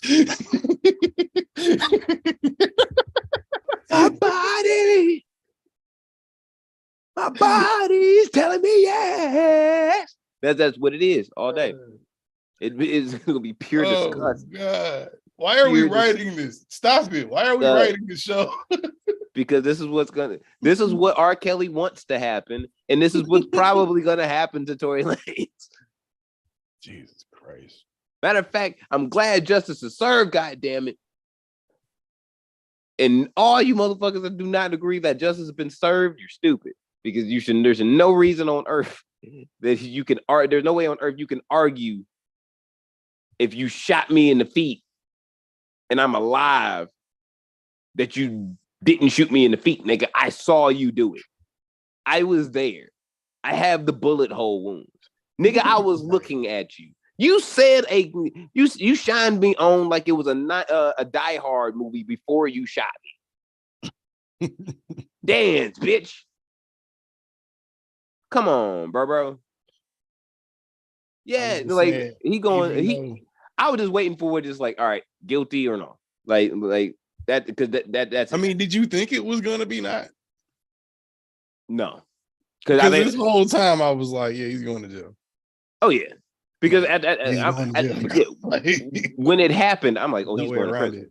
Yeah, I'm like, you going to first off, nigga, you don't shoot nobody.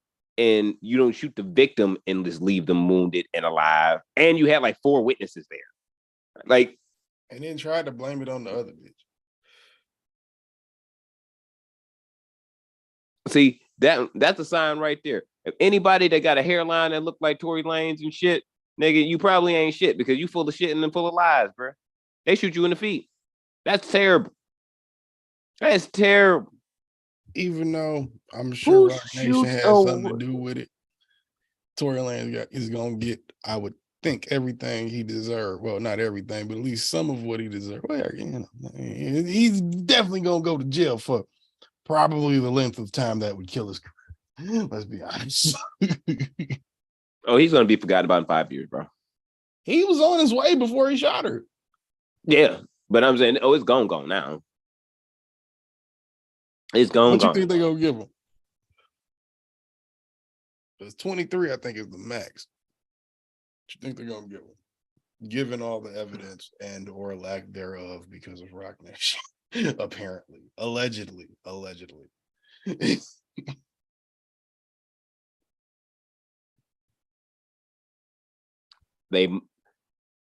This is what I think they might do. A 15, but they like he can get out in 12 with a 3-year probation and parole. I thought something similar to that. This is what his lawyers want, a 10-piece and you out in 7. I don't think he gonna get that. And the reason why I think you're not gonna get that is because if I'm the these are one of those things. If I'm judge, bro, I'm mad. I'm here for this because I have to listen to the defense, which is Tory Lanez, give a bullshit account of information from that is against the plaintiff whom he shot.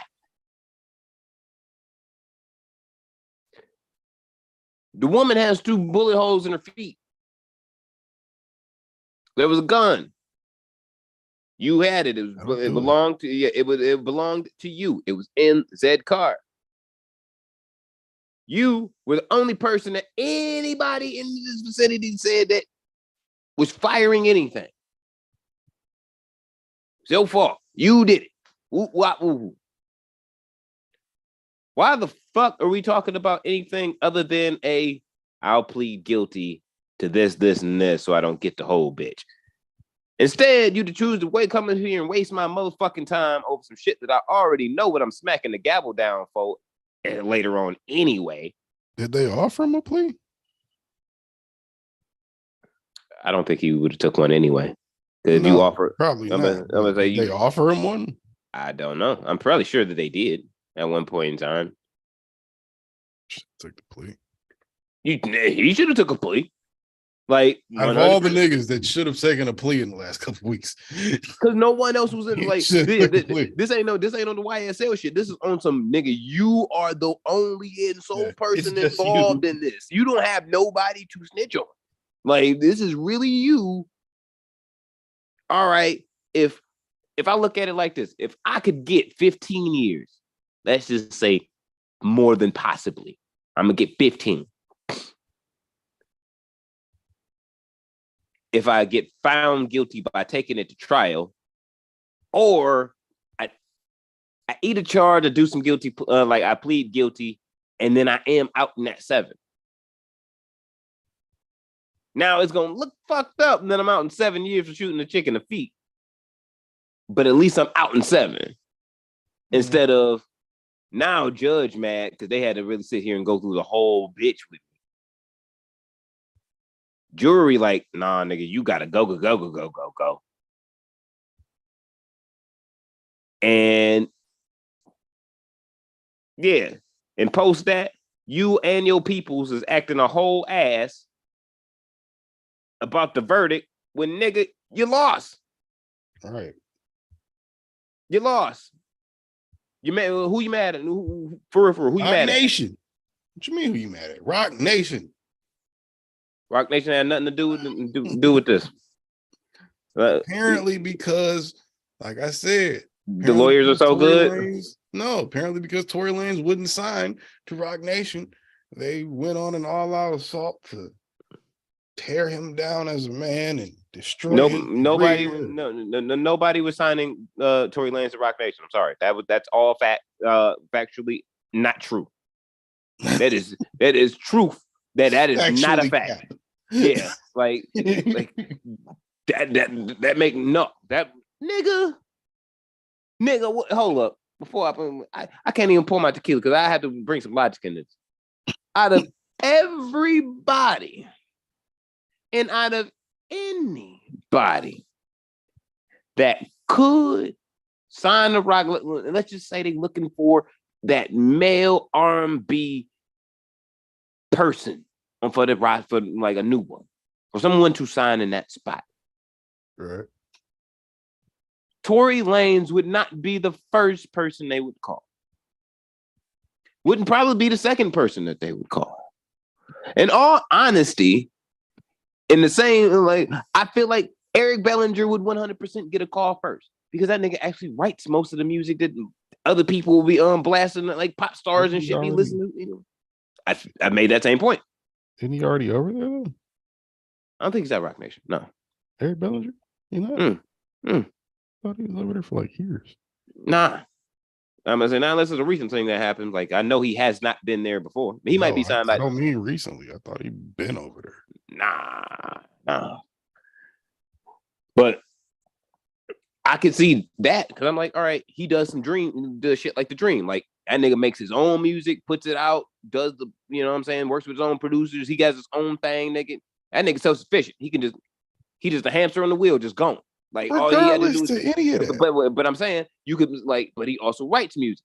He has more value than Tory, nigga. You're not gonna call him like they're not gonna get down to like Tory is like maybe 15 in that line where they would actually ask nigga, and that means 14 niggas would have to say no. And 14 niggas that Roc Nation is calling to sign to Roc Nation ain't saying no to fill that slot. Shut up. I mean, I don't think that's where Tory stands. I mean, if niggas want to give him a deal, they're just going to offer Tory Lanez a deal. They're not going to say, hey, beat these other 15 guys. We're not going to do that. Tory Lanez is going to get a call about a deal for something at some point, regardless of what happens even with this. If he, gets out in a time that, even if he gets out 20 years from now, somebody give a fucking deal to put out a record. I will say this, though. Same time, like. I will say this, though. Y'all women that still support Tory Lanez and shit, y'all don't love yourselves. And I like, all right, for real, y'all don't love yourselves. Real shit. Go into the mirror and look at yourself and get butt naked and look at yourself and all the assets that you have. Any person that shares them same assets as you don't love them neither. That includes your mom. Because you saying right now, if Tory Lanez shot your moms in the feet, you would not believe that Tory Lanez shot your mom in the feet. You would believe Tory Lanez over your own motherfucking mom. I think that's a stretch. I ain't heard nobody say that. That's facts. Wow. That's facts. That's kind of wild. That's facts. I ain't heard nobody say that. That's facts. That's kind of wild. It's that true. Might be a stretch. It's not. You don't love your mom. Might be a stretch. Nah, like how is it? Because it's like you don't like for real. If I'm an auntie, I could think R. Kelly ain't do it and still love my mama. But here's the thing: it's an undisputed fact that R. Kelly did it. I don't give a fuck whether you believe the nigga did it or not. It's facts now. It has been factually proven and testified in court and gone through deliberation after deliberation. It is facts now. It is not bullshit. They lied. They lied. Okay. So that's everybody say they lied. So everybody lying now. Everybody lying all the time. First off, the only reason niggas get off with that is because courts do lie all the fucking time. Yeah, courts do lie. I mean, no one's saying that courts don't lie. That's why niggas get off with that. Y'all, they lied on the nigga. They lying on Kells. They lying on Tory. It's the court lying. Nigga, Tory Lanez ain't nobody to get him paid Tory off.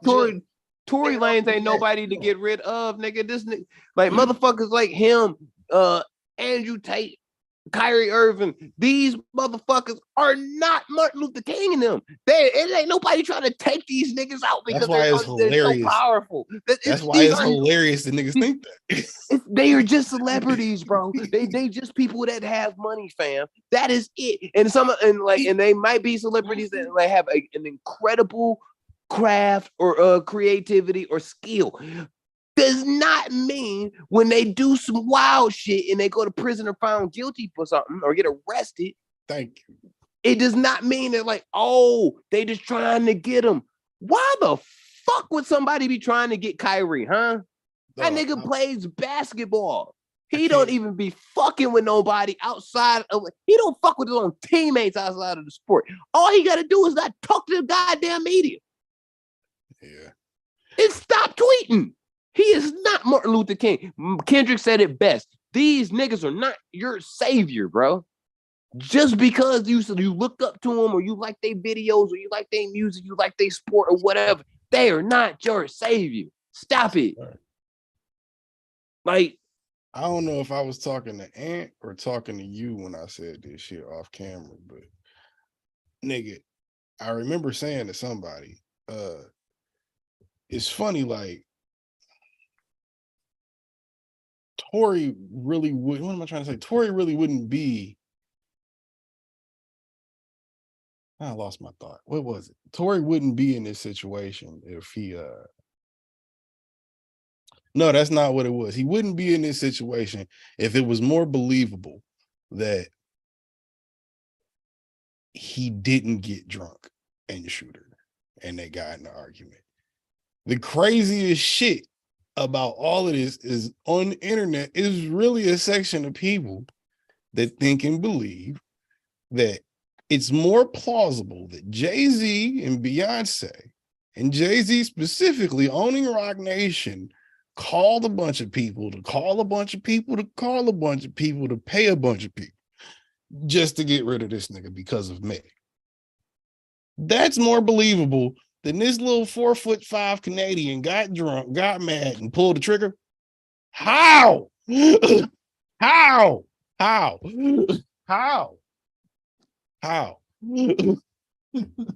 How is that more believable? What are you talking about? I don't prescribe to or subscribe to conspiracy theories in most cases. You got to come with me with logic. I would believe some aspects of theories because some things are logical. You can, all right, I could see it, but then it gets out of hand most times than not. The conspiracy that is, mind you, completely in every way unnecessary to pull off against Tory Lanez by Jay-Z and Roc Nation is fucking nuts. I'm telling you right now, nigga, if Jay-Z had lost those 92 bricks in front of 560 State, nigga, that was one of the biggest problems he's ever had to deal with in his motherfucking life, bro. He ain't sweating over Tory Lanez, bro. You know, you know. Matter of fact, we are going to do the math on that. How much was he into it for the plug? And we talking about what did 92 bricks cost in fucking, what was that, 90, maybe 94, 93, something like that, I guess, maybe when that might have happened. When did he start rapping? He was, I don't know how that goes. I'm gonna put it, let's call it 90. I'm gonna meet it. I don't know. There was 90 a brick, like around like no, I was late saying 1990. I'm gonna say it was around like 40 a brick for like the late part of the 90s, and it dropped off in price. So we're gonna say for the shack for 34,000 a brick. Oh goddamn. Yeah, you get murdered for that. 3.128 million.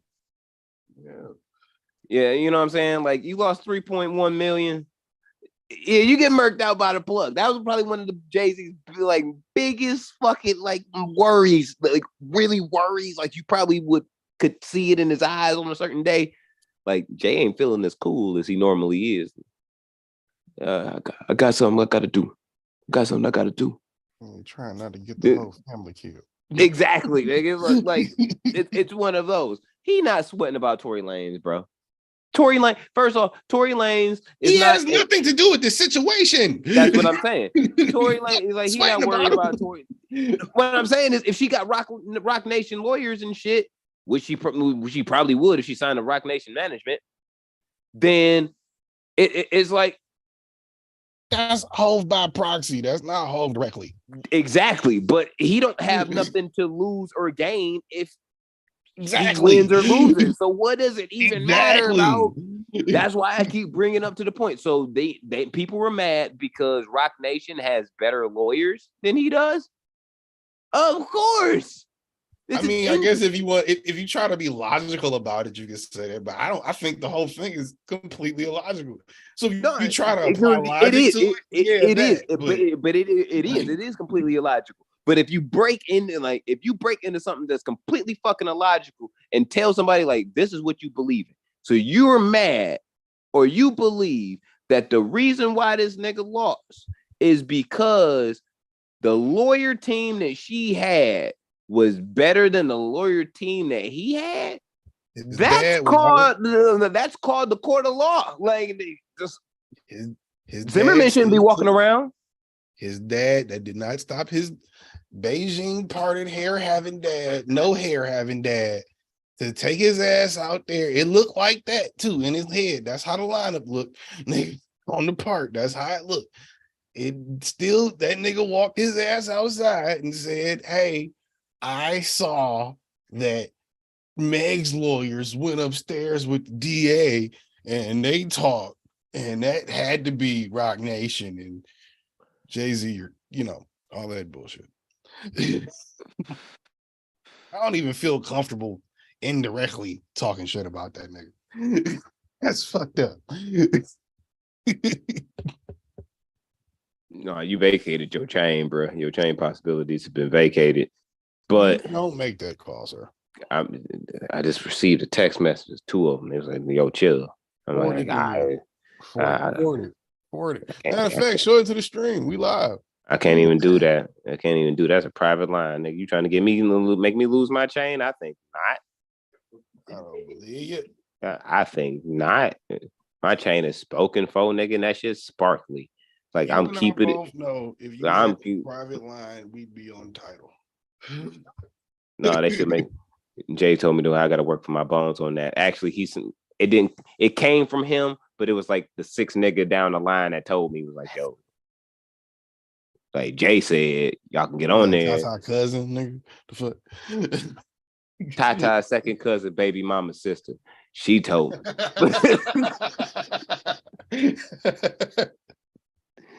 But very reliable source. It's in the family still. Nonetheless. It's very reliable source. But y'all can get in there, but Jay said y'all got to do a little bit. Yeah, you know what I mean? I said, well, what the fuck niggas got to do? And it was like, well, stop being shady ends of the galaxy, nigga. And I was like, no, that's the homie, though. See, that's fucked up because now I know you lying because Hov ain't got no problem with shady because God recognized God, nigga. Stop playing. It ain't even about that. It's about the disrespect you've been saying for the last hour and a half. I have not been disrespecting anything. All I said was, damn you, Roc Nation, because A, is hilarious, and B, conspiracy theory busy. Maybe they did. Conspiracy theory to get motherfucking Tory locked up. And then maybe again, everybody's just fucking retarded. And Jay has been sipping Douce this whole time, scrolling Twitter like the rest of us going, what the fuck are y'all talking about? Which is probably the accurate one. Like, what do you like? No. Jay and any of Roc Nation as a whole had nothing to do with Megan winning a clearly obvious case against her assailant. And I'm going to say it just like that. And this is going to be one of those very, very, very, very rare occasions where I'm going to refer to someone as an assailant who is 4'5" tall. Like that is the only, like, you know? Bitches can be criminals too, sir. Or I'm sorry, little people can be criminals too. Oh, we calling him a midget. That's disrespectful to little people. Well, you shouldn't think of yourself as a midget then. Because I'm referring to him as a midget. It ain't about you. It's like about Tory calling Lanez. a retarded person retarded. That's just mean. No. You never call a retarded person retarded. That is terrible. You never call a midget unless they like it. No, you can call a midget if you're a terrible person. Fair enough. You can do anything if you're a terrible person. Yeah, like your name might not be Karen, but if you know, it might be Martha. But if you have Karen-like behavior, guess what I'm gonna call you? Karen. Yeah. With a K, not a C. Hard K. K. 3 of them Hard bitches. K. Hurt your feelings. You know what I mean? Don't rearrest Andrew Tate. Don't ever fucking free Tory Lanez. Even though he probably gonna get like 15. Yeah. That's gonna be wild. Yeah. That's gonna be wild as hell. One like what at about 45? I'm like, yo, that nigga getting out.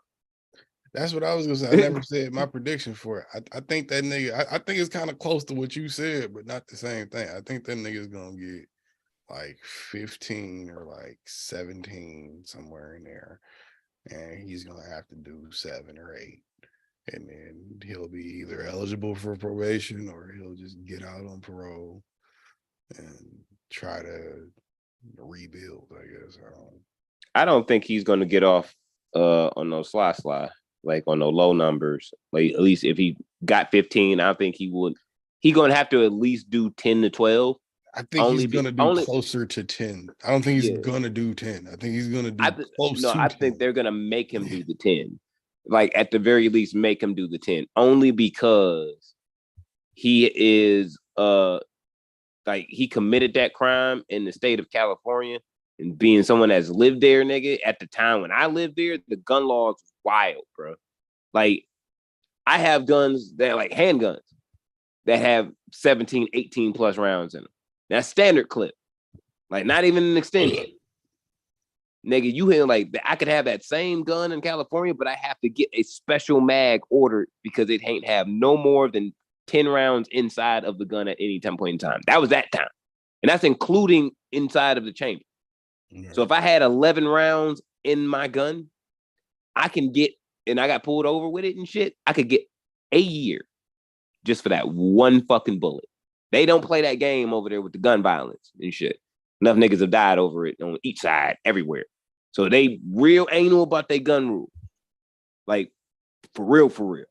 So to say that you an immigrant, technically, in here, in the state of California and you shot a woman, you didn't need to. This wasn't about a protection. This wasn't about that set ran down on me, nigga, and I shot back. This was just you being emotional.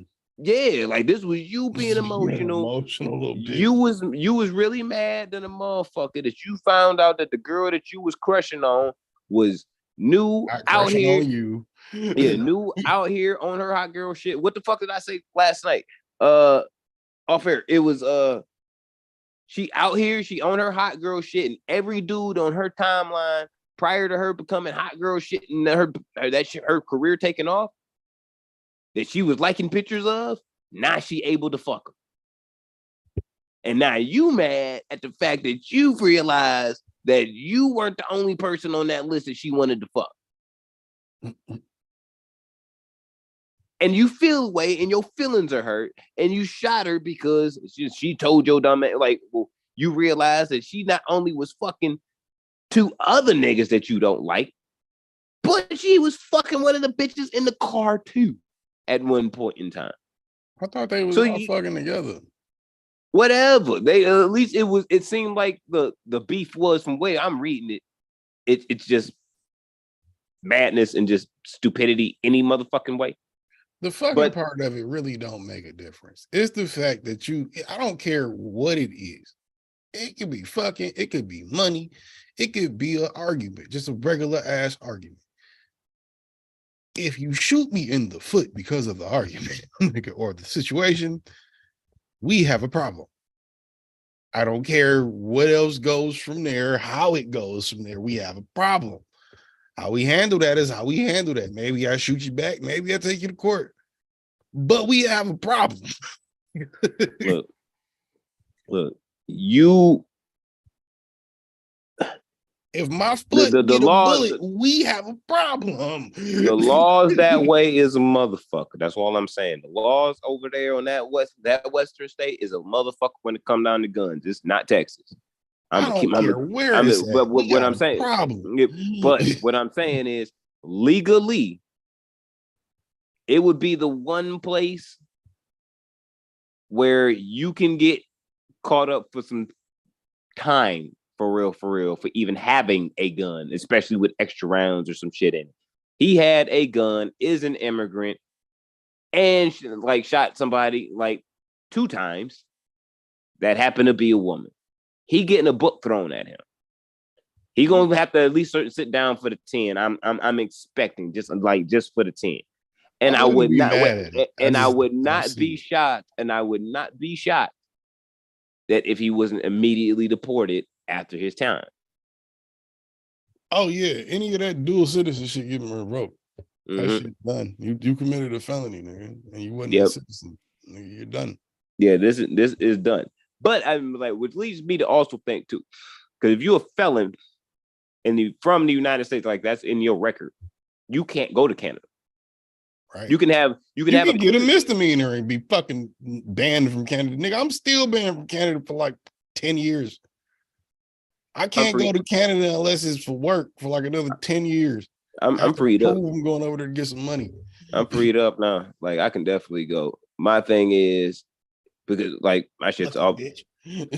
Well, my shit was already done and dealt with. It was just the ban, the 7-year ban for an alcohol related charge or a misdemeanor. Yeah, so the original 7 been done. It's the new 10. Yeah. I'm gonna say like my 7 been my 7 been dealt with. My 7 been dealt with a couple years back. I can go, but if you but here's the thing, which is confusing now. If I'm if you a felon over there, right? Well, you become a felon here, we send you back over there, right? Can you not come back indefinitely? Because in that same sense, I think if you, unless you're like a dual citizen or like you're on like a workers thing, like a lot of niggas is and shit, they from a different country. I think you have a hard time just coming back over. You can't just come back over here to chill. Okay. Because like I feel like that's the only thing that's fair in that sense. Because I'm like, all right, if we saying like, all right, if you a felon over here, you can't get into Canada. If you a felon over there, you shouldn't be able to come over here, nigga. No, you definitely like fuck you all that definitely, bullshit. if you from another country, you definitely, there's some strict regulation to where like if you commit a crime here, you from somewhere else, and then you fucking get deported back over there, you probably can't come back over here either for a long period of time, forever, or there are a lot of stipulations to when, why, and if you can. Nigga, gotta be. I'm pretty sure I've heard that before. Tell you this right now, Mexico will always take you. That's because you can sneak in. They take you and don't even know they took you. Nah, you don't even got to sneak in. You could really be quite obvious with it. Like you, like for real. You still ain't gonna stop you. Yeah, it's like for real. Like you, like yo, you're like shit. We gonna have to get outside and I mean, like we're gonna have to do something. We're in the car and like no, nigga, grab your backpack, get out of the car, get in it. And we like get onto the side, and I'm like the sidewalk railings and shit, and you can walk right across, show your ID like you're getting into a club, and walk right into that motherfucker. You don't even need a passport. That's funny. I always felt like that. If everything in my life or everything in life, I would give that advice actually. If anything and everything in your life goes wrong, just go to Mexico. Figure it out there. And if you can't figure it out there for a while, enjoy the vacation, come back and rebuild and figure it out. But you go to Mexico, I feel like, and this is coming from a nigga that's never been to actual Mexico, but beautiful place. I imagine. But at the same time, I imagine if everything went wrong, that's a good place to go and reflect on life. Oh no, it'll humble you. Like it'll humble you, nigga. Like I was saying that because it's poor. I'm not saying it because it's beautiful. I'm not saying it because it's rich. I'm not saying it because it's this, that, or the third. I'm saying it just because that's the vibe I get about the place. No, it will humble you. I'm sure for a fact, because there was the same bar I would go through in Tijuana all the time when I would go over. Same bar. Well, when I lived in San Diego, same bar all the time. Just like I had to stop in there to have a good night. It was like a good luck thing or whatever. I don't know. It was just like I liked that bar. It was shitty. It was Mexican as fuck, and it felt like home. In Mexico. Yeah, but I'm just saying it was like it wasn't like what you would see your local Mexican restaurant like inside of what that bar. Well, it's not one of no, I'm saying it's not that. It is not that at all. It is. I'm talking about you know somebody puked and pissed in the corner. Like it's the grimy part. Like it's the real. It's the real. Home. Yeah. But they had like one side of the fucking bar that like had all like pool tables and shit. So I would always go up in there and like play a couple rounds of pool, get a couple like quarter beers and shit pre-game before we ended up getting to the motherfucking bar, to the clubs for real. And I'm 100% sure 40% of just the people, like the random ass white guys that were just sitting there just alone. A couple of them they made it. They made it. They made it to salvation. But they not as hard as they was like before when they got to where they are. Yeah, like this ain't like I seen an 11-year-old walking around with a Glock that was bigger than he was, nigga, with no shirt on, nigga. You could see the Glock like right there on his little motherfucker, bro. He had to be about 11. How you know he was 11? How you know he wasn't just a little person? That nigga was at least 11 or 9 years old. Like it was in that same range. But he was running down the street in flip-flops. Block bigger than he is. Running down the street. I'm like, yo. Yeah, gotta make some money somehow, homie. Like I felt it. Yeah, that's true. But I'm just like, yeah, I was like, I felt it, but I'm just like, yeah, nigga, if you did get here robbing some banks and shit, let's just say in Los Angeles or whatever, down the coast until you got to Mexico. Yeah, you might have knocked over a couple banks, nigga, but that was a whole ass 9-year-old running around with a Glock 50. You not that hard, like yeah, you not that hard, son. You really on the run now, for real, for real. Like you got the bag, you made it. It's another level. Yeah, but these it's a different level of hard down there, nigga. Like that's what I'm saying. That's another level, nigga. It's another level you grow up on. Yeah, and you just gotta just play the game and roll with it. That's why I believe there's a certain level of lawlessness where it's like everything can flow smoothly if you just play the game. Well, see, that's the only part of Texas that I think has figured it out. I think Texas has America figured out to a degree. And I say that from what I've heard of Texas. Another thing is the vibe. It's everything I hear about it. I've never been, but it's everything I hear about it and the vibe, the laws that I know of and everything. Seems like one of those places where, nigga, that's America. Walk around with your pistol. Everybody know, hey, fuck me if you want, bitch. I might up this bitch on you. Play if you want to. And then motherfucking, you can just go get some good food, chill, work your job, whatever that is, have some land. It's America. I feel like the rest of America, I feel like Texas is also like too strict. So it's like it should adapt. America should adapt as a whole the laws of Texas plus a lot of the liberal shit. Because if we all rock like that, that would be like that level of, it'd be like mid-level lawlessness where it's like everybody know what's up. But at the same time, nigga, all right, if you really want to take it there, nigga, what you want to do? Like, you can respect that. It's better than some pussy ass nigga waking up and just going to shoot some shit up. At least square up with a nigga if you got a problem with him. Call him out to what they call it, a battle. One of them old school nigga, you shoot me, I shoot you type shit first, whatever that, what was that called? A duel? A duel, yeah, a duel. I call it a gun draw, but the duel, yeah. I mean, I think the duel should be I think the duel should be brought back in, to be real.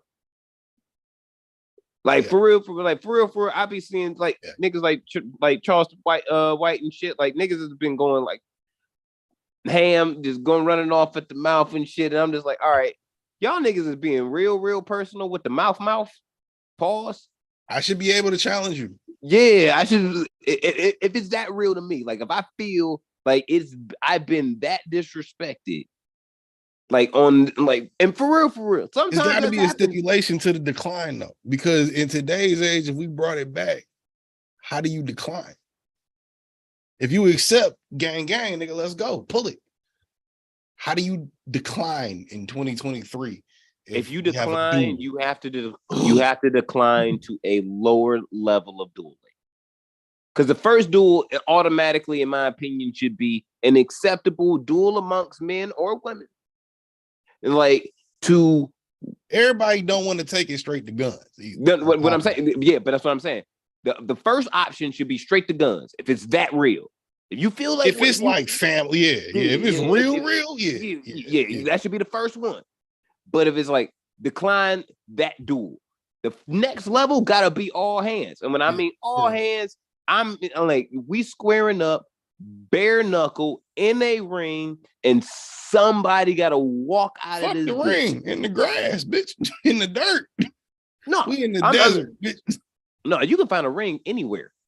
Like you can find like nigga, there's MMA rings. There's there's boxing. There's boxing gyms. You can get that easy. Yeah, you can get one of those easy. You can just call get the manager and be like, "Yo, nigga, I got to square. Like, I know you close at 10, but we got to fight to the death, or like a real fight to like real impairment." Yo, fuck the purge. We should bring back the duel. Yo, we on to something with this. This real shit. This life changing shit right now. We gonna bring in them 2023 on a new change, new wave. You know what I'm saying? New rules. Like, but it's an impairment. Can we get your gym just one ring at 1 a.m.? We'll pay you for it. That nigga ain't gonna say like not no. Not unless, you know what I'm saying, end of the new step. Well, so, it would be up roles, then do you want somebody to die in your fucking place of business? Do you, in my opinion, if it's about office, activity? if it's about office or actually scrapping over it, nigga, I feel like shit. That's old to certain people. Because it's like if you beat somebody to death with your bare hands, your Beating body. somebody ass and beating them to death is two different things. Yeah, but that's what I'm saying. If you beat somebody to death, you already beat their ass maybe 10, 15 punches ago. You decided, like, either subliminally or on purpose to keep going until you beat them to death. You could just impair the nigga and fuck him up and just get up and just walk off like, you got yours. Period. You know you got yours. Boom. And let it be that. That's what I'm saying. The second level is kind of still up in the air. But you know the first duel. So what's the third? A slap fight? No, there is no third, nigga. You can't decline after that. Yeah, that's what I'm saying. It's gotta be. It's gotta be something because not everybody willing to shoot, not everybody willing to fight. I would say, all right, pick your fighter. If you cannot fight for whatever reason, oh shit, my kidney, I got cholesterol and da. All right, nigga, you do all right, but you popping mine off at the mouth. All right, cool, bam, that's good. Send your son out here. That's some slave shit. Yeah, no, you can't do that. No, I'm just saying, like, send your son out here, get your brother out here, somebody that you love, that you willing to like to possibly die over your bullshit for. That's a completely different element to your personal issue with a nigga. It is, but but in the same sense, there's that same person who I'm willing to fight in placement of you would be mad pissed after it. Like if you went into the ring knowing you got a bad kidney or high cholesterol, and I beat the shit out of you in 2 minutes and cripple you, that nigga's gonna be real fucking mad or whatever. He gonna want to fight me too. Yeah. So either way, he can get knocked. Like that's up to him. But and if he love you that much and he would feel that way, he should stand for you. But that it has to be somebody personal. You can't just be like, oh, I'm gonna go draft Canelo Alvarez and be like, yo, nigga, fight this nigga for me. But see, calling on your loved one, nigga, that's like, would you call your brother to go fight and maybe die for the nigga that owes you $500? Nope, but First off, your brother gonna be like, nigga, that's your problem for one. Yeah, but that's what I'm saying. Like your first two options. If you're physically unable, then you just forfeit. Your first two options. Your first two. Nigga, if you can't physically fight them. That's what I'm saying. But your first two options. Option one is your real like bang bang duel. Your option two is by hands. Okay, no money though. So you already passing on two of the most obvious options already to get yourself out of the shit because you want to be selfish for whatever reason. If you have a health problem, nigga, you might as well take option one. So no, then it come to your money. Who money long enough? That's the third one. Who money long enough? Why does that matter? Same reason why beating your ass matter. You gonna feel away when you find out if my money longer than yours. You gonna feel away if I whoop your ass. I win, right? This is a duel. Who's better? Yeah, but what I'm saying, you can apply that to in 2023 is a couple things: guns, hands, money. What else? Nah, because your money don't mean shit. It do. To a lot of niggas, it do. That's something that I'm about to say a lot of my personal problem. Like if I'm beef with you, it's personal. It has nothing to do about status or anything like that. It's who you are. Personal beefs, that's what that is, bro. If you want to duel a nigga though, it could be from anything from personal to, let's say, like whatever the duel rules used to be. I don't know what they used to be, but I know it wasn't just personal. That's what it was mostly was. It was like I feel personally disrespected. You take a glove, whap whap. I challenge you to a duel, and that's how that shit went. It was And you felt it was personal because a nigga just came across and smacked you with a fucking glove across the face. Of course, yeah, you just physically assaulted me. Of course, it's personal now. Yeah. So it's off the rip personal, nigga. Like it's there now. We are here. I didn't even now. know you had a problem with me. I just said some shit. You ain't like it, and then you why, bitch? Why do you even have a glove on you like that? To just slap a nigga with the glove. Slap me with your hand. Be a man. You don't slap me with a glove and ask me to shoot you. At least slap me with your hand so I can be mad about it, nigga. Like to me, it really like that part really don't even matter that much. My shit is like, yo, you have your options already laid out there.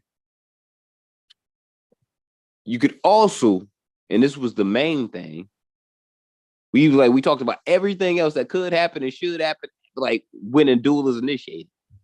How about you just all pop your mouth off when you not ready or no, I'm just saying really ready and prepared to nigga, I go to the range and practice like drawing from my hip and actually shooting at a target. Pretty fucking good. Like that's just me just on some shit that's like, all right, nigga, I needed to just in general, had a quick pull, quick draw, go. And I know where the fuck I'm shooting for because I know where I'm looking. That's just me being prepared. That's readiness. You can't tell me, you know what I'm saying? Like, you can't tell me that it's like, all right, you feel that way or that confident today, most people. So why wouldn't like, all right, cool. All right, we ain't got to shoot for it. That's fine. You want to get into a ring and go for that too? I'm willing to do that. But most people are like, I don't like it. It ain't just don't talk shit. Just don't talk. You can have an opinion. You can have an opinion. You can feel like you need to insult somebody or whatever. Like, don't say it out loud because you may not be ready with the repercussions of it. I got the perfect example and the perfect segue. It's both at the same time. Shit, though. Look, what if you're Young Thug? Do you challenge 27 niggas to a duel? 20 of them, 25 of them fucking took the plea, and 2 of them apparently made headlines by shocking the judge, quote unquote. It was like, nah, saying, them real niggas. I'm good. Are they real niggas or are they real dumb niggas? They real niggas. Because I get real dumb vibes. They real niggas.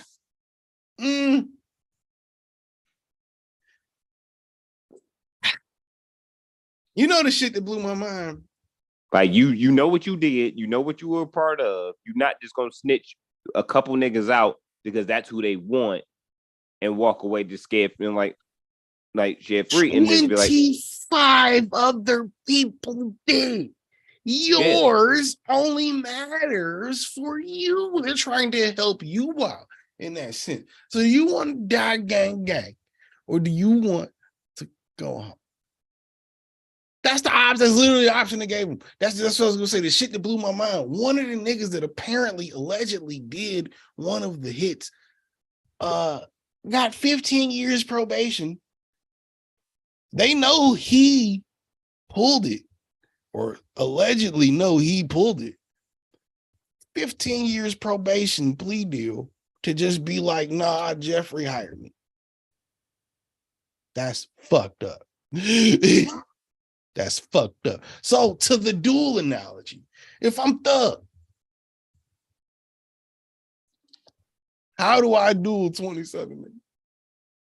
25 niggas, 26 niggas. Everybody wants to put it on me except 2 niggas who them niggas probably didn't. He probably didn't even know they was gang like that. No, I take the duels. And the reason why I would take the duels is regardless, if I lose, I'm gonna die either way. Yeah, I would say if I lose a duel, I die.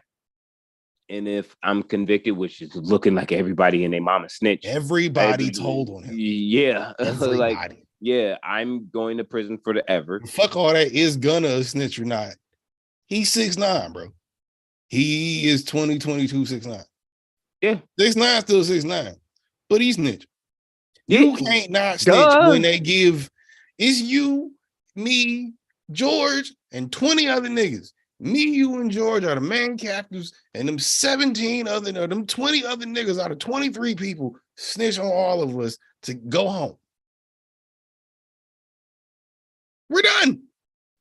We're done. We're done. There's no way around it. We're done.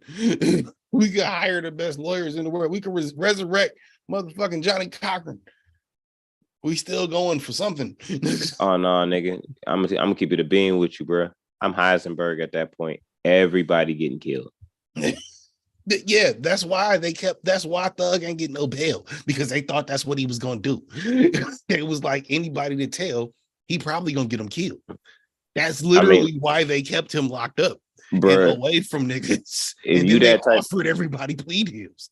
If you that deep in gang, you done hire some out of town shooters, bro. You can hire them same out of town shooters, bro. But like, yeah, like, nah. Because I know, but one thing I'm saying is, like, if I know we cook, I'm not gonna act like we not.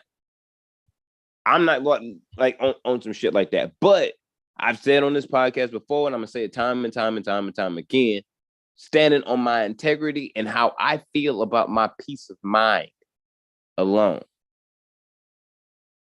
I couldn't snitch ever and feel comfortable with it. Because does that determine your level of gang? Does that mean just because you're a gang? Because that's a difference. Both, because if I'm investing myself within it, I'm not going to not be invested in gang. You can invest yourself in it and still separate yourself from it to some degree. To some degree, but if I know I'm in. Like, I'm not posing on it. You know what I mean? Like, I'm here for a reason. Niggas say otherwise. Exactly, they do.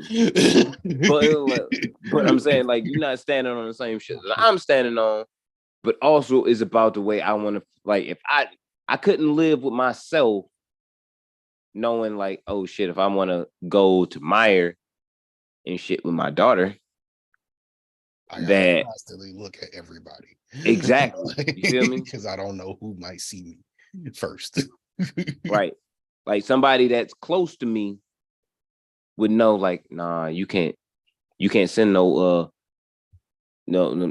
hick shooter like after Jose Ortega. Like, he gonna see a white boy coming at him. Like, he gonna see that nigga from a mile away. You gotta send somebody, right? You gotta send a soccer mom, or like real shit. You gotta send some chick that's 4'10" and adorable at this nigga. Mm-hmm. And like somebody, like it had to be a woman shooter or some shit. Like, it would have to be some close, like, so I could get in close. You know what I mean? It like, who knows? And that could be anywhere. And I'm looking lead you to it, right? And I'm with my kid. You know what I mean? So that person might just see me and be like, "Oh, fuck this bitch, dog. I could just spray this nigga one time and get out of the door before I get out, for anything happen." And I could be looking one way, person be on the other side. Drop. And right out the fucking door. And my kid just saw that happen to me. You know what I mean? Like, I don't want to live like that.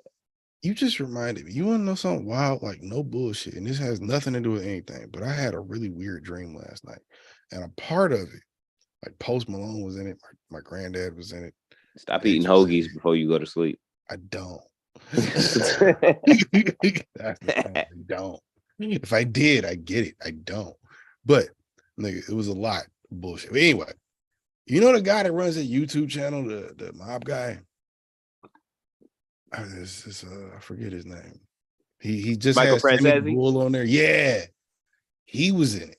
Yeah, but he died, and I'm like, I literally in dream.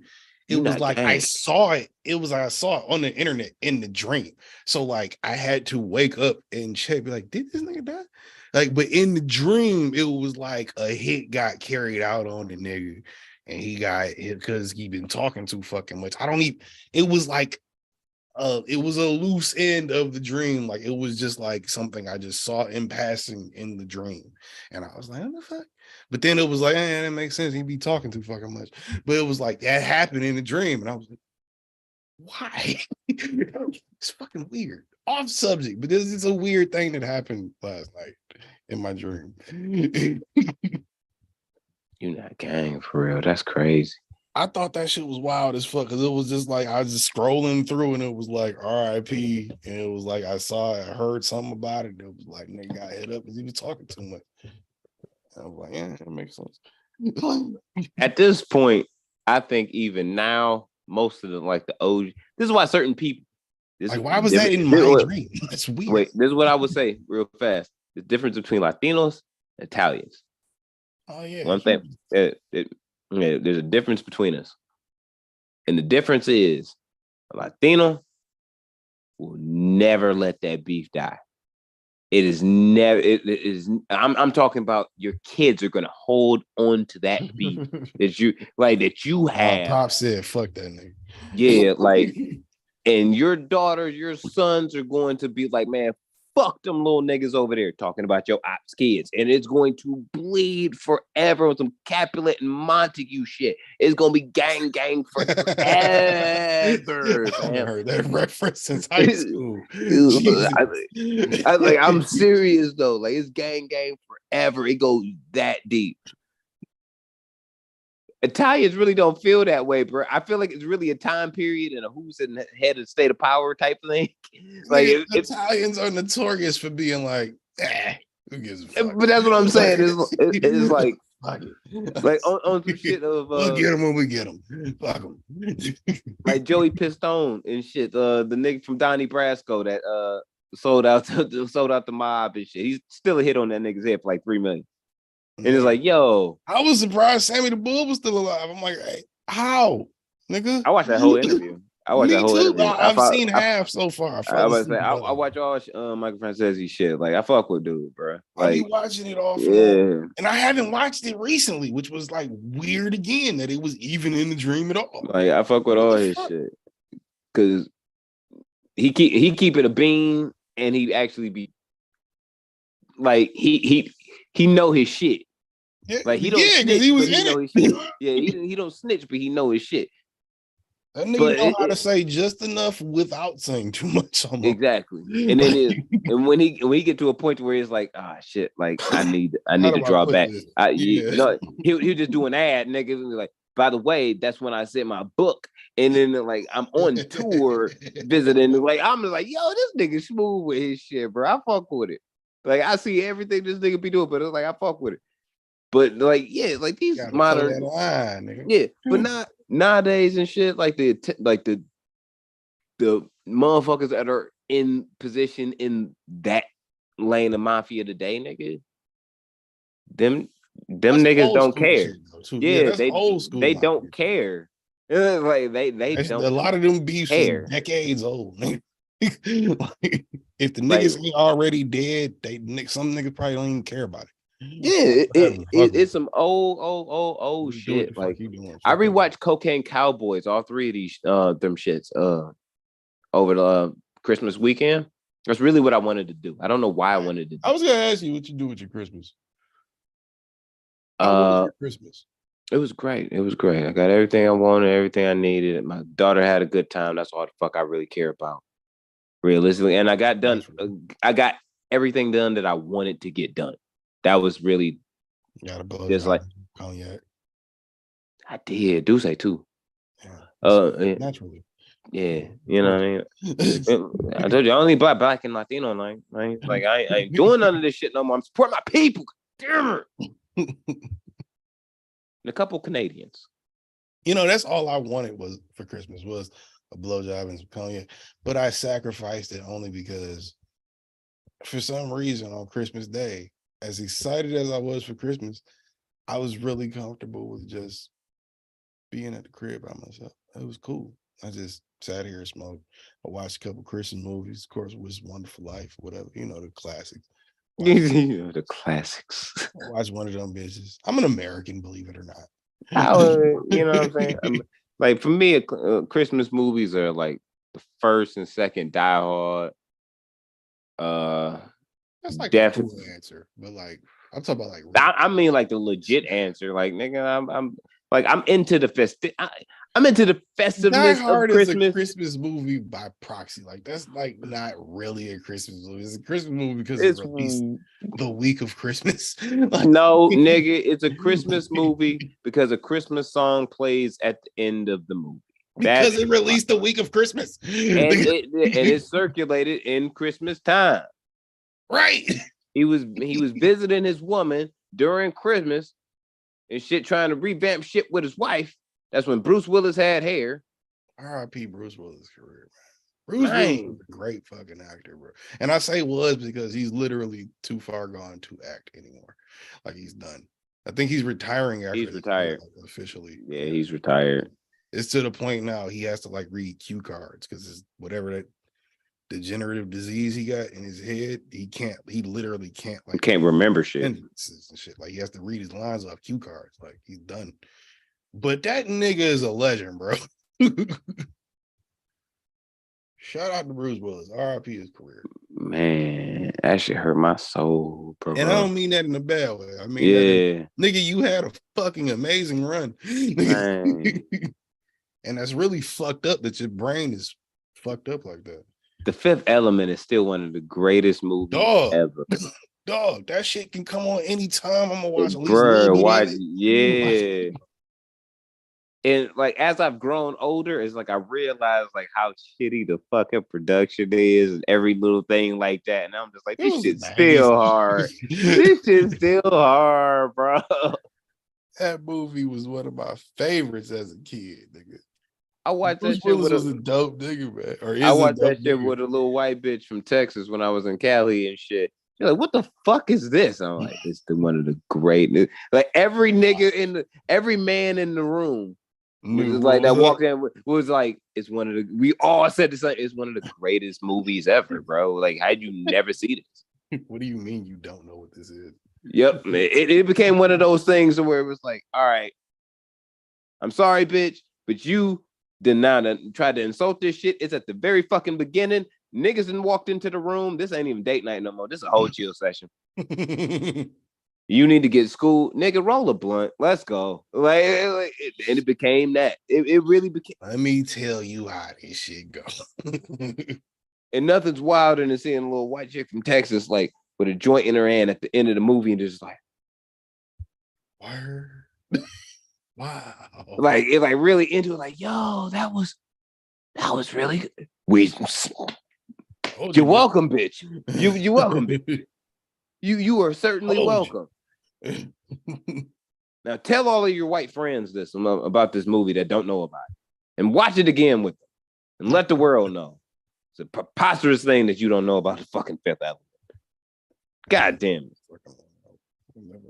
Well, no, I take that back. My ex didn't know what the fuck a lot of shit was.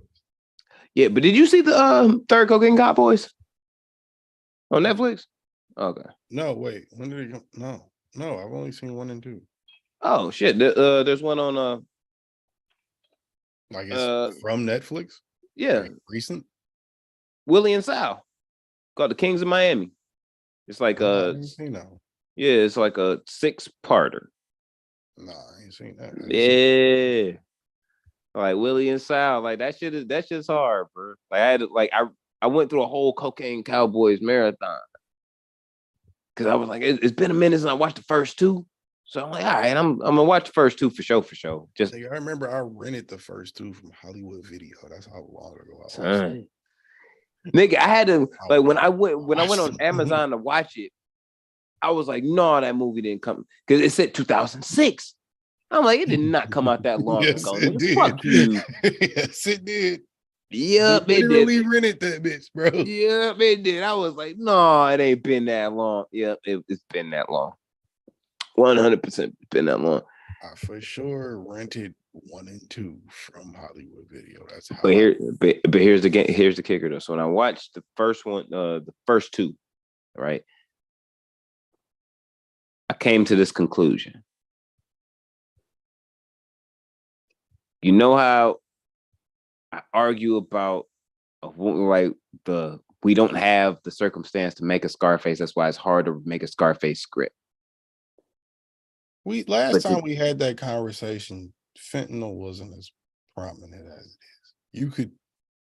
We could tweak that conversation now, but yeah, I get what Yeah, you're saying. yeah. I feel like you could, but we never had a Scarface that was a woman. And if you take the premise of what Griselda Blanco was, Oh no, and she put was that, Scarface. yeah, but what I'm saying, you put that into a modern day woman, and we brick it up to fentanyl. Scarface. That's amazing. I still think J-Lo should do it. No, she's not gonna. She's not gonna invest it, bro. She's not gonna invest to have to go that deep for that type of darkness. Like that's why. Why like, do you say that? Do you think she can't, or do you think she won't? Because I think niggas say that because I think niggas think she won't, and I think we're really underestimating J-Lo. We've all seen enough. I think both can't and won't. The can't Maybe, and won't. Okay. The can't and won't. I'm gonna say can't and won't because she has what J-Lo is an international superstar that has her hands in the. I've been drinking tequila, man. Fuck my dick. That has her hands in a bunch of different bags. Like she's in her dance bag, she's in her makeup bag, acting bag. Like she does a whole bunch of shit that all feeds her all the time.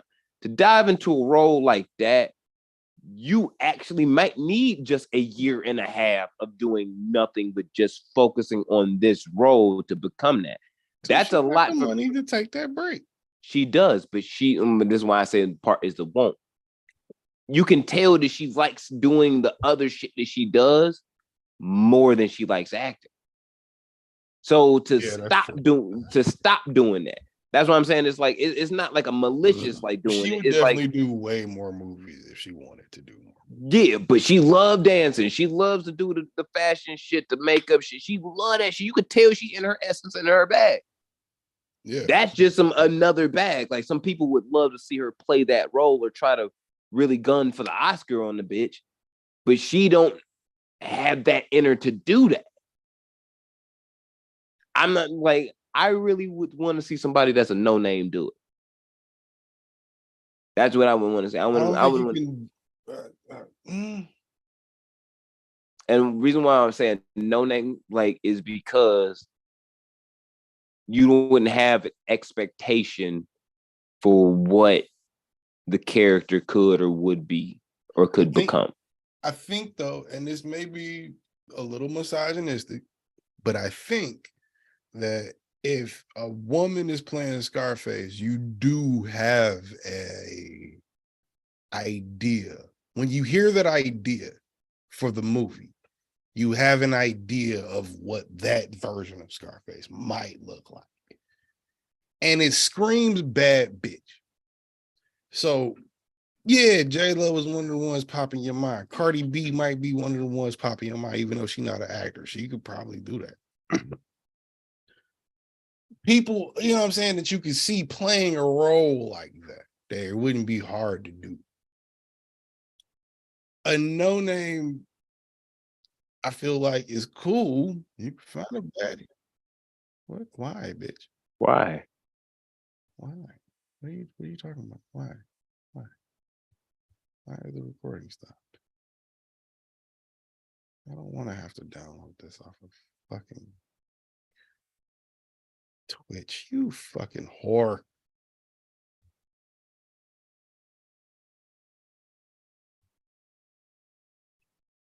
Record to the cloud. Oh my God. There we go. Okay, we're back on the cloud, I guess. Okay. Are we streaming? I don't know how either. I mean, we're streaming still. Yeah, we're still streaming. But I mean, that's how I either have to download it from Twitch or Zoom. Either way, I forgot my fucking point now. That was so unexpected. What was I saying? You were going on to the reasons why you think that she could do the role. J-Lo. No, not J-Lo. No, I wasn't saying why she. I think she could do it. I'm saying why I think a female Scarface. If it was a female Scarface, you have a certain expectation for that person or what that looks like, and you could get the person for what that looked like. But then it's all on the production and everything else to make that shit look right. You can get Yeah. Gal Gadot to do that shit.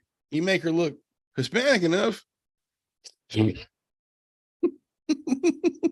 what I mean? Like, you know what? Oh my god! A part of I know if I were directing it, I would want that, but I'm like, nah. She has young children and like a family.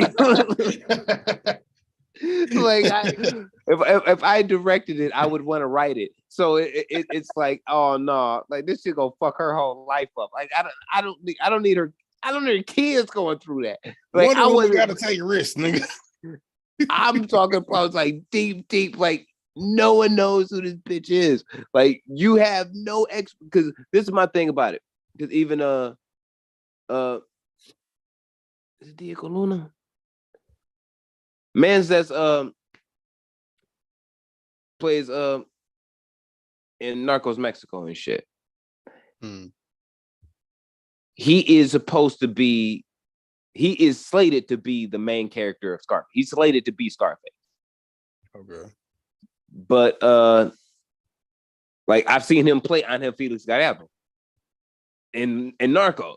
So now I have this even for him, I have a preconception of like he's already that in your head.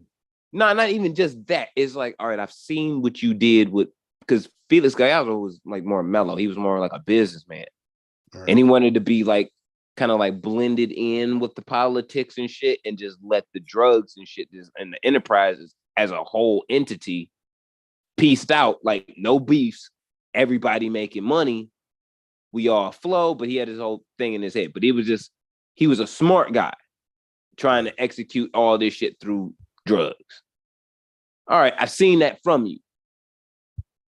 It's not too hard for me to see the opposite of that. Because I've seen Pablo Escobar. If you so it's like one, you can usually do the other. You know what I mean? Actors, at least. Yeah, but it's like one, you do the other. But I've seen your right side, and now I've seen your, and like I can depict on what your left side might look like. Like I think I know what it might look like. Yeah, because I've seen your good guy. Like you hear DiCaprio playing a certain type of role, you kind of know what it might look like. Now his roles now are different, like a little bit. Like, no, I feel like I've been pretty accurate. The role of guy.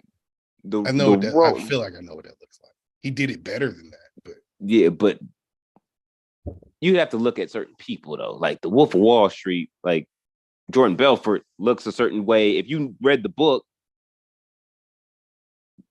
Yeah, even the Revenant. You tell me he's playing a fucking medieval caveman that gets raped by a bear. Never seen it. Or R-worded by a bear. Okay, well, apparently he plays a medieval caveman that gets R-worded by a bear, and then that's why I've never seen it. Things happen. And he won. Didn't he win for that? Yeah. That's why a lot of black people were mad about the fact that he won because none of us wanted to see that fucking movie and they wins. Yeah. I mean, I tried to watch. I got through literally. I tried to watch it on Netflix when it came on Netflix. It's DiCaprio. I got through 40 minutes of it once. And all I remember was there was a lot of snow. There were Vikings. A child died. A teammate died. And Twitter told me that somewhere in there, a bear got a hold of Leonardo. So, with that being said, and made sweet love. When you tell me he's playing a medieval caveman, I go, okay, well, yeah, I kind of figure what that looks like. Then you see the scruffy beard, long hair. You go, yeah. But see, none of the roles that he has done has ever been the same. Like on God, on some real shit. Yeah, on God. I really like his role in Once Upon a Time in Hollywood. I'm just not a fan of that the movie. Is fucking amazing, and niggas be no. That movie is it's just a slow burn, bro. But that movie, it's a slow burn. It's a slow burn. It's definitely not one of my favorite Quentin Tarantino movies. It's a great movie. I'm gonna say if you compare it to Quentin movies, or you compare it to, I'm comparing it to Quentin movies. That's what he did. I think if you compare it to Quentin movies, or if you compare it to movies that you expect to be moving at a certain pace, you're not gonna watch that movie and like it. But if you just want to see a movie, literally, if you just want to see, you got to be hip to the pop movie, culture too. Like you got to know who Sharon Tate is and Charles Manson and understand that. Like Bruce Lee was in the fucking movie, or like the character of Bruce Lee. Come on, bro. I feel like I mean this. I feel like that's one of those movies you could be an alien. They come from space. You throw on Once Upon a Time in Hollywood, and niggas gonna be enthralled with whatever you give them. You ain't gotta know the imaginary world that Quentin Tarantino is trying to depict to really fall into the movie. Not fall in love with the movie, but fall into the movie. I get what you're saying. It's not that good. You kind of boosting. Like you kind of boosting. The end of it makes up for the slow burn. You right. When the nigga came out and burned the bitch with the fucking flamethrower in the pool, I was like, yeah. At that point, you're like, I was in that bitch. I was in that bitch. But I'm hip. I was hip to all the pop culture into the movie. So it's like most people were. Yeah, like I'm with the shit of the whole genre. But if we're gonna keep it a bean, and this is the one time I can say something that I feel that is critical, but actually true about a Quentin Tarantino movie. Because I'm a fan, like I'm a super fan. The movie has no plot whatsoever. Like it has no plot. That's why I say it's a good movie. Yeah, that's why I say it's just a good movie. You ain't gotta know shit about Sharon Tate. You ain't gotta know shit about Bruce Lee. You ain't gotta know shit about Quentin. The movie. You can just want to see a movie. If you just say, put on movie. Alexa, don't. No, stop. Don't. No, not shut up. But stop. You can just say that, put on a movie, and if American cinema, if I'm in France, put on some American cinema, and that pops on, I'm sticking through the whole. If I got 3 hours to burn, I'm burning it. Look, I own the movie, my nigga. Like I own it in 4K. I should. Like I own the fucking movie. I own every Quentin Tarantino. No, I was gonna say, don't you have all of his movies? Yeah. But it's like I own the movie, and I was like, why don't this sit the same with me? I'm like, this is definitely a Quentin Tarantino movie. And I knew it was really good, like a good enough Quentin Tarantino movie because my wife hates it. So I'm like, all right. If she hates it, I know it's good enough. So I ain't sitting with me. And I rewatched it like 2 more times. I'm like, oh, this is just a linear start to finish, this point to this point type of movie. There ain't no plot. It's just like, this is happening at this point in time. Is a story if you want to once upon a time it. And this is what was happening. Boom. All right, cool. Wasn't his best work, but I can live with that. Like, it's not terrible, nigga. Like, for real. If we want to be real, the way you talking about Once Upon a Time in Hollywood, nigga, is the way I think about Django. When Django come on, I'm tuned. On TV, I'm tuned, nigga. Because you can only play that shit on so many stations and shit where you can actually grasp the movie because the N-word is dropped like 970 something times. Well, yeah. That's like, different though. But it's the little things that I just love about that movie. Like even when the rednecks run up in there after he done killed after Leonardo DiCaprio got killed and shit, and German homie, and like Django's on his like whole shootout and shit trying to get out. He's like, who the fuck gave the nigger guns? Like, y'all saw him walk in with it. Like, what you mean, nigga? like y'all saw him walk in with it, bro. Y'all knew he was about that life. He was on a horse. Y'all ain't never seen that before. Y'all thought this nigga was bullshitting. Like, for real. Y'all thought he was bull. He was killing the shit out of everybody. It was great. It was the greatest movie about slavedom in all time. Like it was the greatest thing on earth. Directed by a white man. Birth of a Nation should have been better, but But it didn't work. They tried to. Is it man still blackballed for real? Have you seen another movie from him? Have you heard his name recently since the Damn. Nigga, yeah, I think that tells you. Because he was really like he was funding that movie out of his own Nat pocket. Turner is not the nigga you want to fucking. I was with that. I mean, shit, you want to tell the story. I was but with they ain't that gonna let shit, you bro. tell the story, nigga, like that.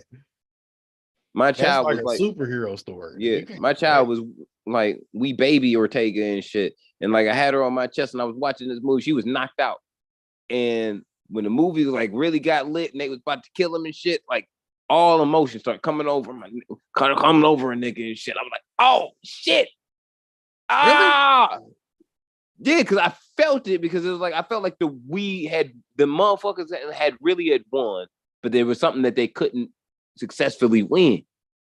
Nigga, Because it was like that shit was watered down like a motherfucker. When it got to that scene, I was like, really? No, you know what happens. And then it's like it just ends though. But it's like, but you know what happens and why it happens. That's when no, show it. Especially if you gonna blackball this nigga, let them show it. No, they blackballed him for a lot of different reasons. They put this nigga on what the fuck like he what he like sexually assault a bitch or like I was he gonna hit a say I bitch or think he something. had some shit like that too.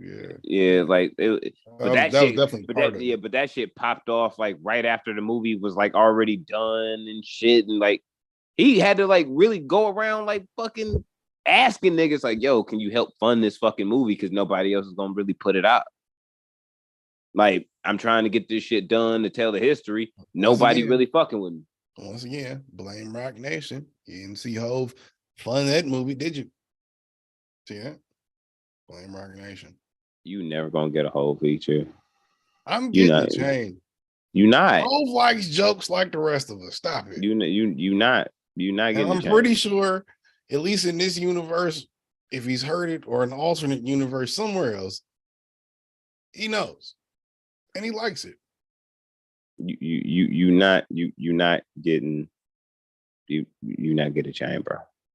If I get a Roc Nation deal in 2023, I'm definitely gonna get a chain. And if I get a chain, well, no, maybe not the first year, but I'll be in the running for one.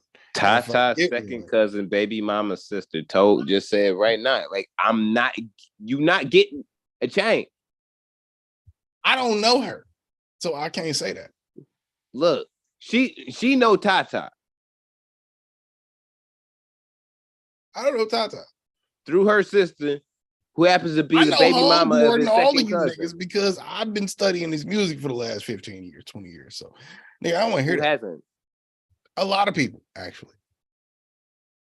Out of all got the nothing to do with me. Out of all the music that I consume, off the rip, and Jay-Z being my number one on my list, the 1A. 1B is no shame. 1B is still one. 1B to 1A just mean one nigga kind of puts words better together than you. And that's a fact. He killed him on his own song. Anyway. You ain't never getting a chance.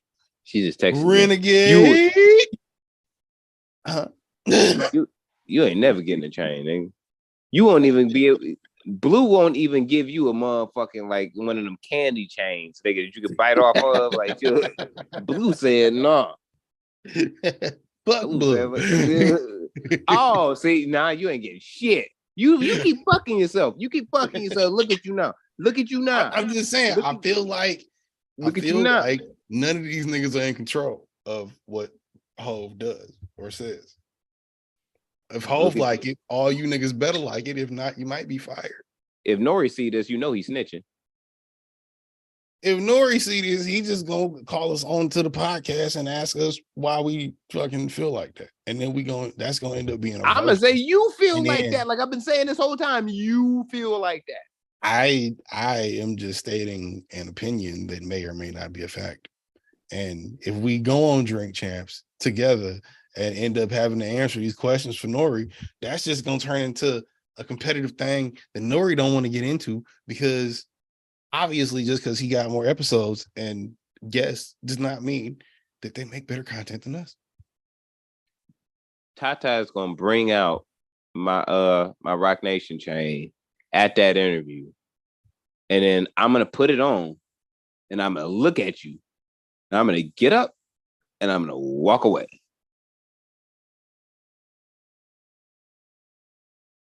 Cause you world is gonna know you a bitch ass nigga. Cause you did this to yourself. This not even as special. No. Nigga. This is not as special as it should be, because you wanted to be anti-Hove. I was never, and I never said anything of the sort.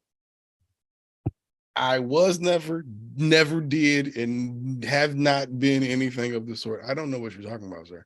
And you have no proof. I have never said anything bad about the man, the myth, and the legend we know to be Sean Jay-Z Carter. I've never said anything bad about that. You've been blasphemous the whole damn podcast. You've been spitting blasphemy, sir. I said Roc Nation is to blame for everything. And that's only because we don't know if or if not Roc Nation is to blame. We also don't know if the earth is flat, nigga. Who the fuck?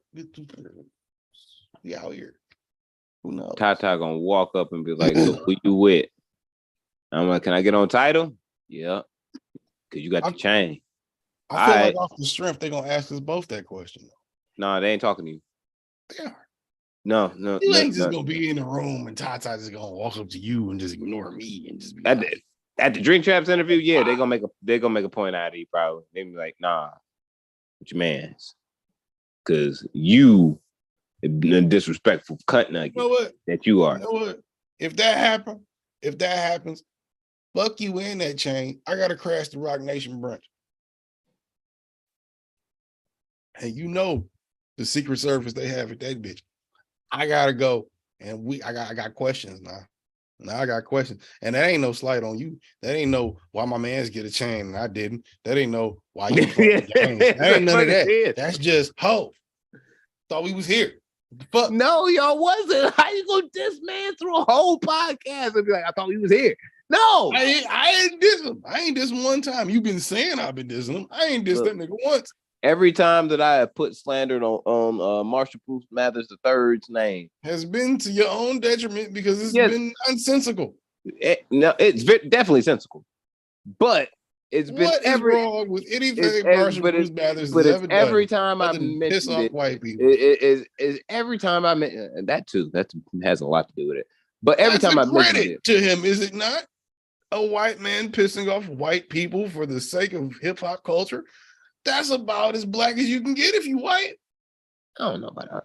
But he's been moving down lower as time has gone on. And excuse me. Huh? And yes, in my personal 5. On where? What? Nas is better. You smoking crack, ain't you? Uh-uh. You gotta stop, dog. I got the number to rehab. This is Oakland County. You can get it too, bro. We can get you. Nope. Nas has better rhymes than Eminem in 2022. 2020. Make better music too.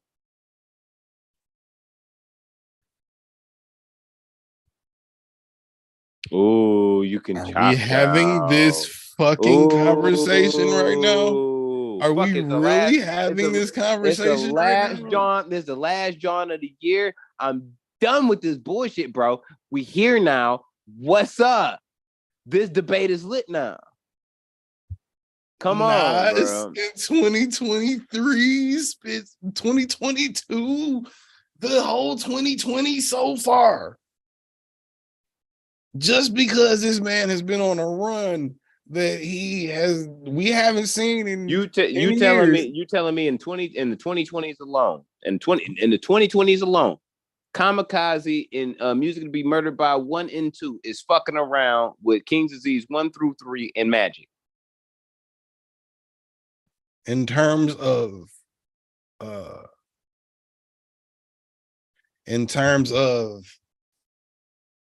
project, no. It's better. Better put together project. I'll give you that. Lyric for lyric, bar for bar, go fuck yourself. You don't make fuck yourself. No. Marshall don't make better music than Nasir. Stop it. Better though. Oh, you can rap real fast. Ooh. I'm not talking about no fast rap. That's everybody knows fast rap is a gimmick. Stop playing. Like, ooh, you got a little. I'm talking about these syllables and these compounds, these back and forth, these double entendres and triple entendres that we all hear when Hov says them for some reason, but it just flies over your fucking head when the white boy says it for some reason. That's wild. It's fucking crazy to me. That is the most anti-racist shit. What do you mean? He's gonna be like, yo, so you gonna say fuck the white boy, but fuck with your niggas though? Like, what? Yes, of course. No, I'm not saying that. I'm just saying the white boy puts words together better than everybody else. Look, he don't don't make better music than none of them niggas though. I don't care. Like, I do not care what you own. Like on that shit, like that. When like, you say really, better music, when you say better music. When you say better music, Rick Rubin was right. Rick Rubin was right. Your man's pick shitty beats, bro. And yeah, he just rapped really, really well. Okay, we know that you rap. What did Rick Rubin say? Eminem picks shitty beats, but raps really well. He said he's talking about Berserk, which everybody knows was a shitty beat, and to this day wonders why the fuck he did the record. He said that shit years ago. Yeah, like years. Berserk. Berserk was 08. No, it was not. Berserk? No, it was not, nigga. 08. No, it was 13. That was 2013. It was 13. Yeah. But I'm saying decade ago. But he said that shit before that, nigga. He was like, Eminem could be the greatest of all time. He just picked shitty beats. Eminem is the greatest of all time, and niggas he has picked shitty beats, like a lot of niggas. What? Bar for bar, nobody is fucking with this nigga. Why do we make keep better having music? This conversation? Like the man that goes to the studio for 10 hours a day, every fucking day, does not. Then why don't you make better music? Time on words and words better. Then why don't you make better music? Huh? Then why don't you make better music? Because you're obsessed with words. What don't you get? You should be obsessed with the music because your wordplay is okay, great. I know how to make a record. I know, look, me. I know how to make a record. If you paid me right now to write a song, but let's say two verses, of course, I can do that. But if you paid me millions of dollars to go in the studio every day from 9 to 5, let's say, sit there and just tinker with shit. And that's 80% of my life. Don't tell me these other niggas got more hours in it. Don't tell me these niggas do it better than me. I can spin it better than you. I might not do it right there, but if I have to, don't tell me I could. Maybe I'm just that much of a stan. I hear myself. You are. I hear myself. I do hear myself. I'm just saying. You don't. Hov is B on my list for a reason, and it's not because of bars. It's because of delivery. You are one of the only two Shadians niggas that can play with words the way they play with words. I feel like Hov has an easier time doing it, put it like that. I feel like M really sits there. And the shit he says, he don't just wake up and write that shit, bro. That nigga really sits down and really be thinking about that shit all day. That's a whole nother level than a nigga that's just like, yeah, no, put on the beat. Yo, Hit Boy, let's go in here. I'm not saying Jay, I'm not saying Nas don't put the same type of time and effort into the shit.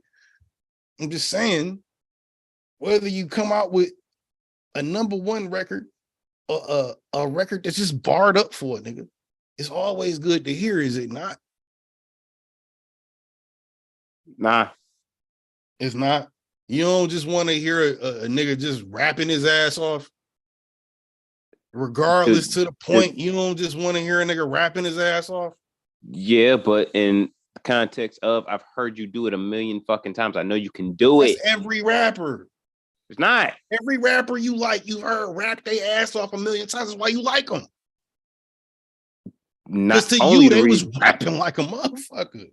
But you can also you have to make a good song. Nigga, Nas has rapped his. It's not like Nas, don't make good songs. Wait. Nas has rapped his ass off and been Nas Hey, for a long. 63rd Wait. was good. For a very, very fucking long time. But Nas was also under that same cap of, yeah, you pick some shitty beats. What you saying is fly, but you pick 52. 52. What's our argument with 50 to this day? He raps his ass off, but his beat selection is horrible. Unless it seems to be for a movie or a TV show, his beat selection for himself has been off for over a decade. Yeah, but that motherfucking Animal Ambition, that shit hard. Y'all niggas just slept on that. Hey, look, I told you when I heard it, I like that. I'm a 50. Come on. He hasn't. I'm gonna say Curtis was trash. Before come on, dog. We just talked about that last week. Stop it, nigga. Before I self-destruct is trash. The beats are horrible. His rapping isn't horrible on it. His rapping is really good on it. It's the beats that are garbage on that record. Yeah, it's very ass. That movie wasn't bad though. That went along with the movie was dope. The movie was fire. The beats are fucking horrible. Like I like that movie. He got a Dr. Dre beat on that bitch. That's not that great. Well, Dre really wasn't focused at that time at the point either. So, but still, bro, it's like I understand your man's like he rapped really well. Okay, dog. Like, okay. Everybody else. It's one thing between rapping real well and rapping better than everybody else. He's not better. He's not better than Jay-Z. He's not better than Nas. Bar for bar. Yes, he is. Stop the fuck it. Stop it. Bar for bar. The white boy is killing everybody. He only got what? Even Jayceon, no, even though he seems to have forgot his own statement. Even Jayceon. Stop. That nigga has what, 4 classics? Maybe 5. Oh, the white boy? No, he has like 6. Excuse me? What 4 are you talking about? He has like 12 albums, 10 albums. What are you talking about? Marshall Mathers LP 1, Eminem Show. That's 2. Recovery. 3. Marshall Mathers LP 2. 4.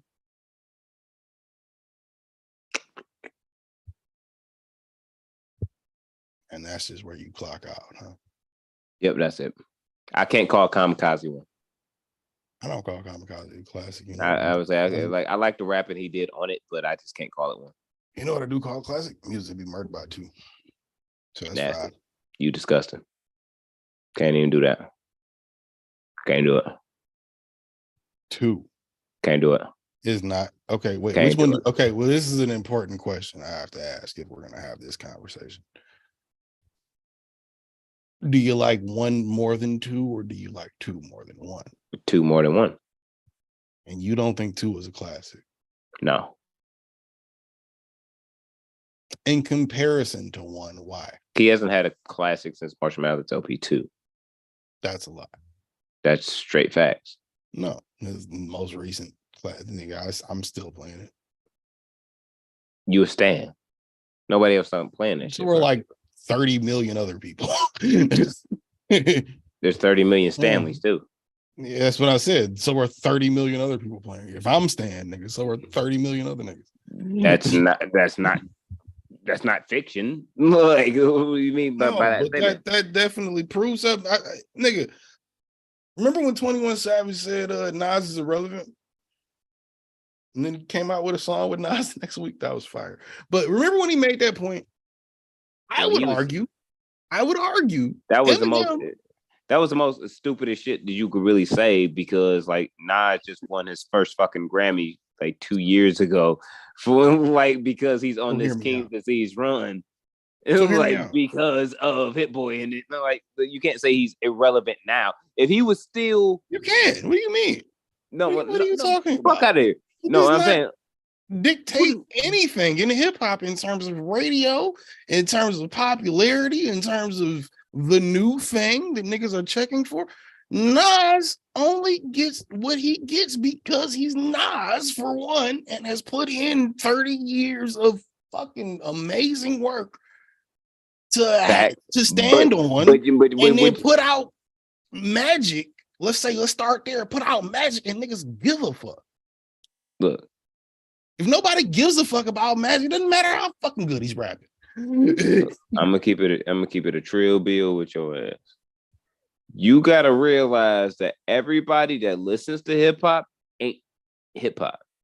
No, I'm saying everybody that listen. Oh, I listen to hip. You aren't a part of the culture. You don't really get it. Yeah, you don't dictate the culture or how it goes. You a consumer. You not a part of how the way this shit moves. It's just that you're a consumer. It's just that. Yeah, that's what I'm saying. Like you're not a part of how this shit move. You're not a part of like. There's nothing wrong with that. It's just you only understand it to a point. Yeah, but what I'm saying is like to that same degree, it's like, all right, you in the club right now, and that song has that beat. You in the strip club, the nightclub, the techno club that got a certain mix of this hip hop song that you like or whatever.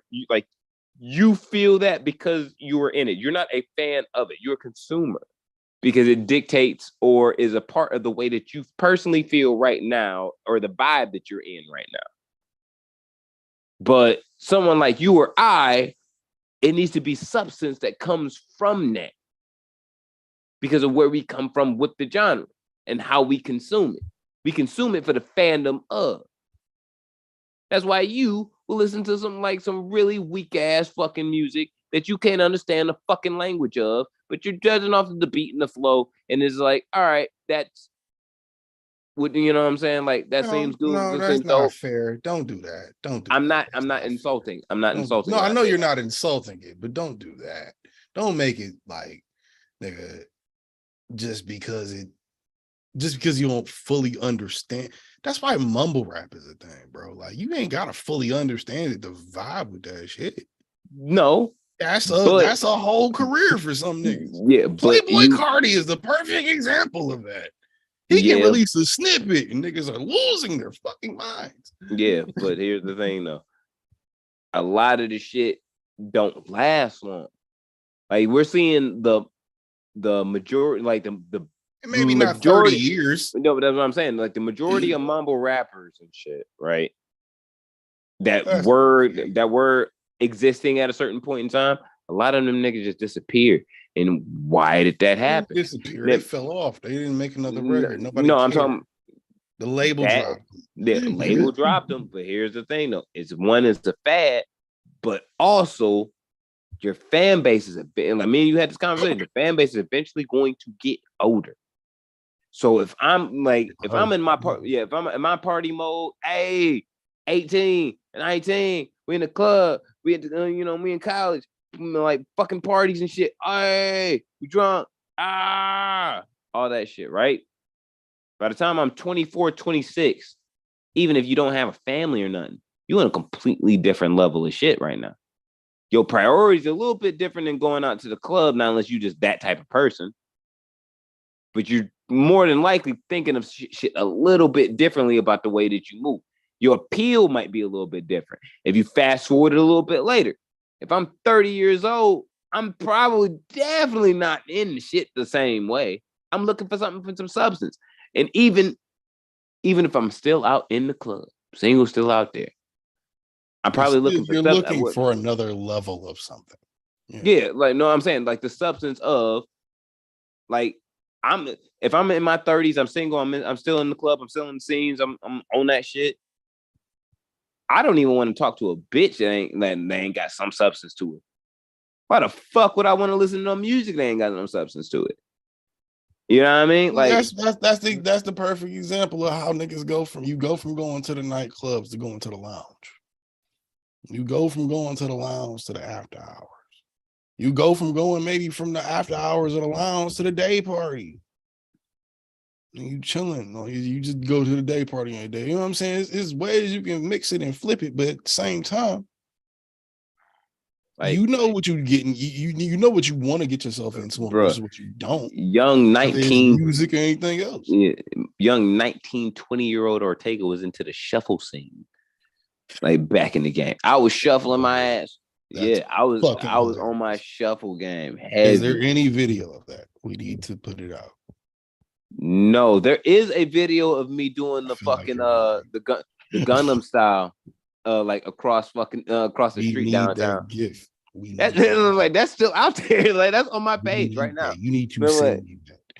I will turn it into a GIF tomorrow. I'm doing the Gangnam style, nigga, like outside the club, like right in the middle of the street.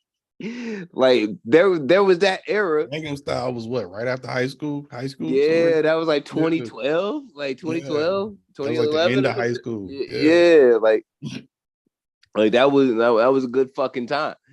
But I was on some wild ass. I don't give a fuck, nigga. I'm out here. I'm drunk. I'm partying. I'm having a good time. Nigga, I'm fucking all these bitches. Nigga, I'm having a party of my life. You can't tell me. Right. Gangnam style. Like I was like rolling my ass. Like, hey, nigga, like I was out here and shit. Like I feel that, but that same shit today. Like I listened to Gangnam Style. It came on like on a movie that was on a couple weeks ago, maybe a couple months ago, and it made me think of the video, and I was like, damn, I would never listen to that song today. It's just not my flow and vibe and what type of time I'm on. Never was the flow or the time anybody should be on. It was but when you partying and having a good time with it's a great party song. Yeah, it's like the Mannequin Challenge song. It's, like, it's great when it comes on in the party, but in 2023, I'm not standing still. Still great to hear. It's a nice record. I'm not standing still when it comes on. Yeah, but I'm not Gangnam Style. Like I'm not doing that. Exactly. Ain't nobody cranking that, nigga. I'm not doing the Gangnam Style across Jefferson, bro. In 2023, I'm not doing that. You could, but niggas would think you was smoking meth or some shit. Hey, man, resident crackhead. Yeah, I mean, sometimes he must be new to it. He looks fresh. Looks healthy enough. Like, what is wrong with this nigga? What? Yeah, a mental break or a drug addiction. Yeah, but it's like I'm in a completely different type of time. Like that I was on. It was like instead of bleeding out all my sorrows with party music and doing like crazy shit, it was like, all right, nigga. Like sometimes you just gotta face what you was going through. And sometimes you realize, like, you know what? That shootout in front of that liquor store wasn't so bad. When you're listening to some Griselda music, it was like, that wasn't so bad. Isn't that weird how shit happened to you like that, where you be like, it be some shit like a shootout happens, and you're like, yeah, shit happened. Like so many years go by, so many things happen, and you think back on it for whatever reason. It's just one of those moments in life where you're like, okay, yeah, that happened, but we made it through it. Thank God. Nigga, like you never forget the sound of bullets whizzing past your face. Bro. You never forget that sound. You never forget that. That's like you ever like worked at a place that had a bell constantly going off all the time, and then every time like you go home and you try to go to sleep, still hear it. Yeah, it's like that. It's like that. Just like hear it. Yep, it's one of them. Yeah, my wife gets like, nigga, you was really doing that shit? I'm like, yes. And I'm like yes. Last yes. time's a Ridgemont High, bitch. I'm like, I was out here. Like, I don't know why, but I was out here on some wild ass shit, bro. Like, for real, no fucks given, not a care in the world. Out here, like the only nigga thinking about that shit. That's funny. Like I was out here like Peoples from Shaft, nigga. Like I wouldn't give a fuck. I go, ooh, I like him. I was on that type of shit. Matter of fact, I'm watching that shit right now. Fake ass Dominican. That nigga's a nigga. Playing a Dominican. Dog, playing a Puerto Rican, actually, which is more offensive somehow. Not even playing a Dominican, playing a Puerto Rican is more offensive. He's doing bad. What's wild is the fact that he is the smart Isn't his nigga name on Jeffrey every Williams, nigga? No, that's Jeffrey something. Yeah, it's Jeffrey something. Yeah. The fact that it's funny now because you see people's in this movie, and you just like this nigga wild as hell. He is the smart nigga in every movie in like since 2010. He's Gordon, my nigga. He's Detective Gordon now, bro. He is he's my man that made all the shit in Westworld, bro. Like he's the smart. That's what I'm saying. He's a, nigga. He was doing IBM he was commercials. Martin Luther King. Did you see that movie? He was Martin Luther King. You didn't see that? Martin Luther. Early 2000s, late 90s. He played Martin Luther King. Jeffrey Wright. That's his name. Jeffrey Wright. Not Williams. Wright. Jeffrey Wright. That nigga played Martin Luther King in like the early 2000s, late 90s, bro. It's a whole Dr. King movie where it was him doing it. It was around the time Malcolm X came out when Denzel played it. That was like the late 90s. I'm about to say, I remember when Mans from remember the detective from the first Terminator and shit. I remember when he played Martin Luther King, didn't look nothing like him. But like I remember when he played Martin Luther King. He looked like old boy from Snowfall. Yeah. He looked like him. Yeah. I did not watch Selma. And I tell you why I didn't watch Selma. I ain't see it either. It was one of those movies where I felt like I knew off the rip I was gonna be emotionally just pissed off. It was one of those like it was one of those like I know when I walk out of here, like when I walk out of here, bro. Like when I walk out of this theater or I stop seeing this movie, every white person that I see is the ops, bro. And I'm be looking at these niggas like it's Bloods and Crips. And I just do not want this energy right now in my life. Like, I just don't want this energy right now. Like, it was just one of those, like, I'm happy. I got my baby. I got, you know what I'm saying? I got my woman. Everything's all good. It's Gucci. You know what I mean? I'm at peace. Peace of mind, goddammit. It's priceless. Facts. Then Selma came out. And I'm like, damn. Like you have to do that. I thought about watching it during the pandemic that George Floyd got killed, and I was like, I'm glad I didn't. I'm glad I didn't, nigga. Don't do that. Oh, it would have been crazy. It would have been everybody would have got shot out out of here. It would have got it necessary, bro. I would have started wrangling up my homies from every block, like nigga, get on the back of a truck, nigga. We gonna go out here and ride on these white people right now, nigga. Let's go. Oh yeah, didn't what's the name drop too during that time? Yeah, what's the name? The Fred Hampton movie dropped during that time too. Nigga was amped. That was before. No, that was last year. No, yeah, that was 2020, 2021. Yeah, that was 2020. That was at the top of the year though. Like that was at the top of the year. No, like February. That was like February, January. 21. That was 21. That was like February 21. Yeah, February, January. Like that was at the top of the year. Like, because we were still dealing with COVID shit heavy. Like niggas was still in the house and shit. but that movie was fire as hell. It's one of those things. Even if you know Lakeith Stanfield is a person playing a bitch ass, playing a bitch ass nigga in like previous life, nigga playing a bitch ass nigga. It bothers you a little bit more because it's like, dog, how you gonna kill a black African English nigga though? Like you ain't shit for real. Just saying, like that's the person that's playing the character of Fred Hampton. Like you really ain't shit. It hit extra. I feel like Lakeith took that role because I feel like Lakeith is one of them weird ass actors where he's one of them niggas. I only take it if I feel it, like on some Jared Leto type shit. Yeah. Lakeith Stanfield is the black Jared Leto. He just ain't played Joker and ruined it yet. It's coming though. They about to redo the DC universe. I can see them making Joker black and fucking ruining it. Tell me I'm wrong. Conspiracy theory busy, live in effect. James is gonna give me a call. He's gonna give me a call. I've submitted drafts. There's gonna be I hope they scrapped the Superman. Remember I told you about the Superman shit? That's done. Yep. They said it was gonna happen. Smart thing to do. No, it's not. Yep, no. It is. What the fuck what have we been talking about the entire year? What I've been saying, like, scrap everything. You have your catalyst with Batman. You don't have to maintain on whatever was left before you. You have something that you can work off of. What's the one thing that they did not cancel? Batman. You have your Iron Man. You have something you can work off of.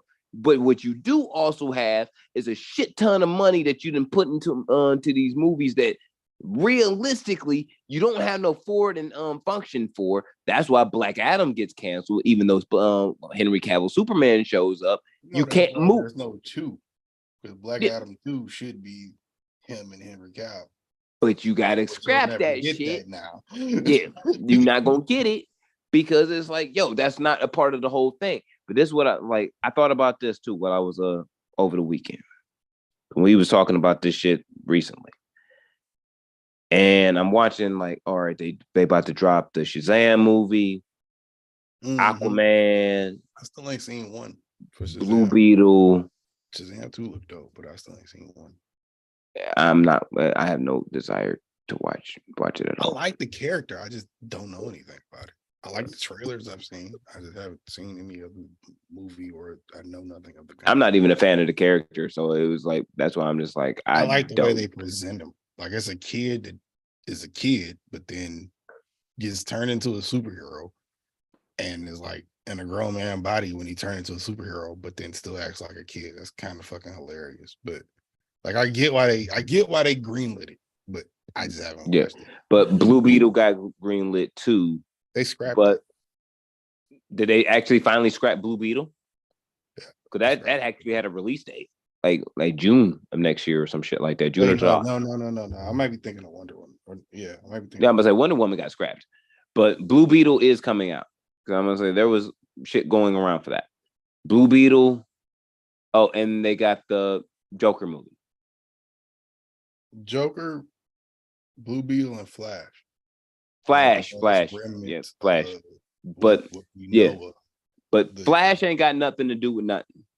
Oh yeah, no, that's still slated to come out next year. Yeah, all right. So Flash, you already know they ain't moving forward with any of that shit. They're gonna still drop it. It's just not gonna have no connection to anything. Yeah, but hear me out. This is what I realized, like, over the weekend, because I was just like, all right, what are they gonna do? Because I'm like, all right, James Gunn already said, all right, we keeping Batman. Everything else can pretty much fucking go. So I already knew it was like, all right, that doing the smart thing. You know what you have that's a success. It's within the lane of the character, and it's at the very fucking beginning. So all you have to do is keep executing off of that. The beginning. Cool.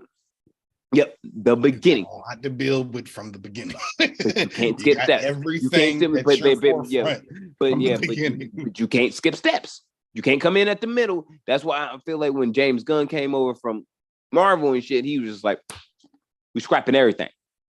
James Gunn wanted to be Kevin Feige at Marvel. That's part of the reason why Kevin Feige got stuck with the job of doing Marvel all the time, and then James Gunn got stuck with character. Yeah. And then it's like, oh, DC wanted to, okay, I can do more of what I want to over there. Okay, cool. And then all of this shit crumbles, and then I get the job. Now I'm Kevin Feige. Yeah, bitch, let me run this. Yeah, but James Gunn ended up becoming the third guy, pretty much being able to do the shit really Marvel, for real. Yeah, at Marvel. Yeah, because actually the fourth, because it's Kevin Feige. It would be the number one guy, but then you had Joe and Anthony Russo, who them like 2 and 3. Yeah, they 2 and 3, and then now you 4. Then Gunn. What you think about those characters nobody care about? Well, I feel like we should do them like the cool. Whatever. Yeah, exactly. Like, they're not listening to me. But he done got all of this game though. So he can go over to the other side and be like, all right, this is what we can do. We can start here. X everything the fuck else out. What's our biggest problem right now? Funding. Why? Because we spent $1 billion into the Flash movie. All right, so this is what we gotta do. We gotta drop Black Adam, Blue Beetle, the Flash movie, no matter what the fuck we recoup from it. The Joker, and I feel like I'm missing one. Lady Gaga. And Aquaman. And the reason why we gotta do this is that we have. Yeah, they're still dropping that. We have to recoup this bread that we are inevitably going to lose on the Flash. That's what it is. If Blue Beetle profits just $13 million, technically it didn't profit shit because that $13 million is going to be going towards the debt of old or money lost on the Flash. That shit's if Christmas of next year. Yeah, if Aquaman comes out and it does 2 times worth than what it is, so you actually had you profited. You made an extra $250 million on this movie. You didn't even think it was going to like make that much money, but you're not making another one. That money is going to go into the money lost for the Flash movie, and it's going to be rebudgeted. That's why the movies are still coming out. Because they have to rebudget, they have to like everybody that lost money on that shit is going to trying to get their money back. Aquaman 2 only cost $205 million. That's an easy get back. You have to make 410 with your audience knowing. Yeah, that's I'm an gonna easy get back. Yeah, but that's what I'm saying. But you have to make Amber Heard to make two times with your audience knowing, and especially your demographic people that love the character Aquaman or that movie franchise or series. You're gonna go see it because you just might want to see Aquaman live. Yeah, or Momoa live. Like yeah, you're going to you're a weirdo Amber Heard live. You know, so you're gonna go see the movie. Yeah, you're going to get those, but you also got to know as that person that's going to go consume that movie that you're not getting another one after this, no matter how fucking good it is. Like, no matter how good, no matter how much you beg and complain and all this shit. Not happening. It's not happening. We're not going to fight for you for 15 years like the Rock did. It's done. It's done. It's over. All that shit is gone. The Rock may even be able to come back and do it again. He actually could for sure do it. Again. Yeah, but even let's just say they don't. Let's just say that they don't even move on to that character for another 10 years. Just into Black Adam. If everything moves flow and they do, fire. But let's just say because that's a passion project for him. He that's might be more fire because technically Black Adam, the white one, is older. You get 50-year-old Rock in there. He's 50 now, I think. No, he isn't. Close to. He's in his 40s. Close to him. Got to be close to 50. Maybe like 50. Yeah, he might be halfway through. Like 40, like 40, 50, like 48 or some shit, like 49. Shit, no, he's 50. He's 50 exactly. Okay. Yeah, like there. Okay. So let's just say 60-year-old Rock, right? He's not gonna look the same. He's still gonna be jacked and rock sized and shit. Yeah.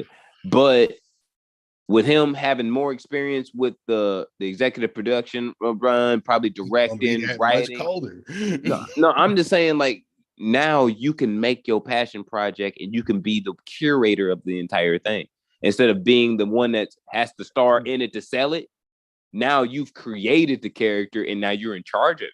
It's your baby. So even if you put another nigga there, you know you want to control it, and it's yours, and it's yours. Why wouldn't you give him that? Yeah, you would. I'm like passion. Like that's most niggas want to see that, even if it's not him. You want to see that vision, right? Yeah, the passion project that is. The only reason the movie exists is because of The Rock. The only reason that Deadpool exists is because of Ryan Reynolds. Shout out to both of them niggas. You know what I mean? I don't care how niggas feel about Black Adam movie. That movie was fire. And it's on HBO Max. My thing is, and this is what I was saying about the Aquaman movie. I have not watched it, and the only reason is because I feel like if I enjoy it, I know I'm not gonna get another one. Yeah, exactly. Like I know that about myself. It's like damn. But it's worth the watch, bro. I'm proud of Yeah, you. yeah, It's worth the watch. It's but I worth it. feel like You might you take fall away right, in. I was gonna say take away all the DC bullshit, especially knowing that we're about to go into knowing we're about to go into a new phase, especially. I feel like you can enjoy it now more than you could when it dropped, because now okay, look, none of this shit means nothing outside of being hurt that we're not gonna build off of this. If you watch it, it's like I said about the Tarantino movie. For a superhero movie, it's still a great you ain't gotta know shit about Black Adam. It's a great superhero movie. Don't matter if you know about DC, don't matter if you know about Black Adam, don't matter if you know about Batman, Superman, Falcon, whoever the fuck showed up in that movie. It wasn't Batman and Superman, or Superman did show up. But you know what I mean? Like it's just a good movie. And if you like superhero movies, you'll enjoy it. I don't know if you can say the same thing about Aquaman 2.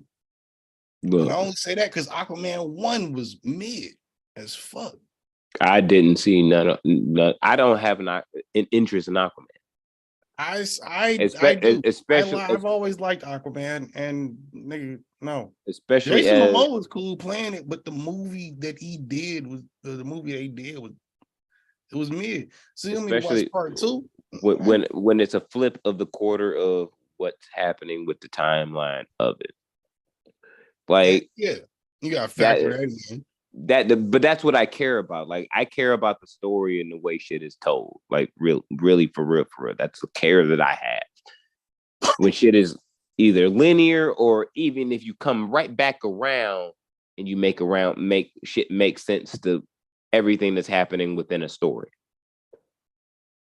If you're doing shit just to make money, or you're doing shit just to sell merchandise or some shit like that, I'm not fucking with it. Like, it may be good, but I know it's not forever, and I'm not gonna be pleased forever on it. First one might be great. Second one might be like, oh shit, we trying to sell toys, or trying to sell merch, or whatever, or this, that, and other, trying to sell these apps.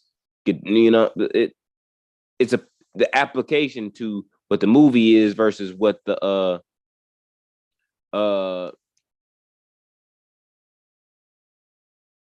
the purpose of the making of it starts to contradict itself. And for me, Aquaman just wasn't nothing really that interesting. I don't think it contradicts itself until we get to this point, but you don't. Well, no, that's not true. It always kind of contradicted itself, and that was kind of the thing we ran with DC. Was like, okay, they're not trying to be Marvel, and they're not necessarily doing. It seemed like this whole DC universe we've been exposed to, let's say the last 10 years, I guess is how long you call it. Maybe this last 10 years has been mid in the sense of the what we got, but also in the sense of where it came from. None of this shit really came from the animated movies. None of the shit that niggas want to see. None of this shit came from the comic book, the shit niggas want to see. And the shit that did, it was done in parts, and it was done as like singular things. So it's weird, especially when you got Marvel as a whole studio doing that whole shit the way that, or at least semi, is not even the way that niggas want to see it, but semi the way that niggas imagine it. Like all DC niggas, like, as a fan of Batman, for like before I ever knew anything about Marvel, I was always a Spider-Man nigga. But before I knew anything about Iron Man, all them niggas, Iron Man was like second to Spider-Man. I never knew about all of that shit. But Batman is my guy. Like, that's my guy. Batman has been my guy since day one. It has always bothered me on some degree, in some level, just as a fan of movies, a fan of Batman, a fan of superheroes. If you're gonna do a super fucking hero movie and you want to fucking put it together the right way, yeah, you can give him his own universe, which is what Christopher Nolan did. That shit was dope. You called out the flaws in it that you want. But when you do the thing for Batman or a nigga like that, you gotta have it where it can expand and be more. That's I true. don't know if James Gunn is equipped to do that. I don't know if he wants to do what we want to see, but he a fanboy for real, that knows what the shit is. That's the thing. And that's what Kevin Feige like, is. all right, well, let's see what he does. That's what Kevin Feige is. Kevin Feige is like which is why we get at least a semi-good product. Like I feel like if I sat down with Kevin Feige and we just talked on some just random shit, just like, yo, just having a drink or whatever, just flipping off like ideas just on some just shit, just back and forth. Have a dope conversation. And I'm gonna get robbed. Something's going to happen because he's gonna be like, yo. Yeah, no, he's gonna definitely take something. Yeah, it'd be like, it'd be like, yo, if he's a fan of what all we've done and the comic books and grew up off of it, and I feel a certain type of way about the same shit he feel, maybe we should do that. Because it would fit it would fit the agenda.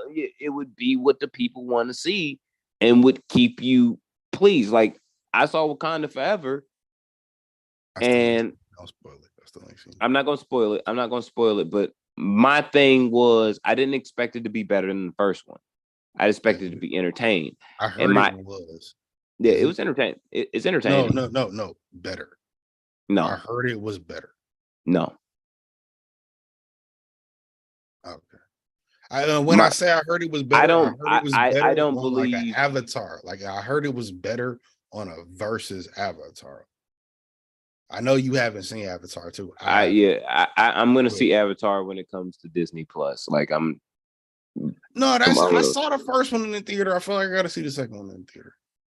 I saw the first one in 3D, and I understand the point of it. Like my thing is, then in 3D, but now it's like I just rather just see the movie because it was just a time period. But they did a lot with the cinematics for it, so I feel like they just tried to do the same formula again, which was, we're gonna try and make the cinematics of the 3D so much more epic and unlike anything else that's ever been done, which that's a James Cameron type of thing to do. But what are you really doing in 2022? Are you doing that, or are you creating a Kevin Feige scene? But also, it's a bunch of blue people fighting. But also, it's not a full story. Just like I said with The Matrix when it came out, there's more to it. So. But you're not getting more. Yeah, you're not getting. Okay, that's a perfect example for what you said about the one movie. Yeah, you're not gonna watch. You've seen the fourth Matrix, the third. It was the fourth. It was the fourth. The fourth one. Yeah, the Resurrection. You saw that one. We're not getting a fifth. Yes, we are. Getting a fifth. It's already signed. Seriously? Yeah, it was signed for 3 more out the gate. 3 more? Yeah. We're getting 2 more Matrix movies? Yeah, it's another trilogy. That's what I was saying. It's not a full story. I don't know why that just shattered my world, but it did. Like, because really? Like that's telling me we're doing Rush Hour 4. When we said that a couple weeks ago, it was like, really? We're doing that again? It's a whole do we need it? Story. Do we need it? Okay, but like with Star Wars, do we need that new trilogy? We all love Star Wars until the new trilogy came out. Did we need it? Well, I don't want to watch the Matrix turn into Star Wars, bro. No, it's what they did to Star Wars. That's what they did. They tried to watch the Matrix turn. Yeah, but you had never seen none of the shows neither. So, I have seen some of the shows. I've seen half of the first season of The Mandalorian. You not the movie. Now, honestly, we not the same. We not the same. We not the same. We not the same. We're not the same level of Star Wars fan at all. But I have seen more than enough reviews from very no. Let me finish my point. I don't care. No, I don't care what your point is because you say I've seen you don't enough know my reviews. Point. What you mean you don't care? You don't know to say that I know what's happening because you've said it before. I'm not about to say that. I was gonna say I only feel like I know semi what's happening. You don't know because shit. the people I listen to talk about Star Wars do love it more than me, and maybe even more or just as much as you. And their opinions from what I've seen in the clips and shit I've seen from everything make me go, okay. Yeah, I'm not like it didn't make me want to see it more than I've already seen. And I haven't seen the majority. I think I saw half of the first movie, meaning of the new trilogy. I think I saw half of the first new trilogy, and I clocked out somewhere in there. I don't give a shit about Star Wars anymore. And it's not that I don't give a shit. It's just that it doesn't feel how I feel like I'm not going to get how, especially hearing how niggas talk about it. I'm not going to feel how I felt when I saw episode 3. In episode 3, like Once Upon a Time in Hollywood, that's a wild comparison, I know, but slow burn. Episode 3, very slow burn. A lot of politics, a lot of bullshit nobody cares about. But at the same time, all of it makes sense. It all fits into the universe, but nobody cares until the last 40 minutes of the movie. That was the most sped up ass movie ever. It was like this nigga chopped the nigga head off. Y'all when niggas went back to Coruscant, and then it was like, all right, my bitch about to die. Damn. Oh God. They just sent my master away to a whole nother planet. He about to go ahead and do this shit. Damn, I'm sad. Now I'm a bad guy because this he was always like, sad. Shut your mouth. Shut your mouth. This is the facts. This is how sped up and ridiculous this movie sounds. I'm gonna speed it up for you because it's wild as fuck if you say it out loud. That's what's fucking nuts. You say there's a slow burn, nigga. That's crazy. That's insane. No, this is your ship.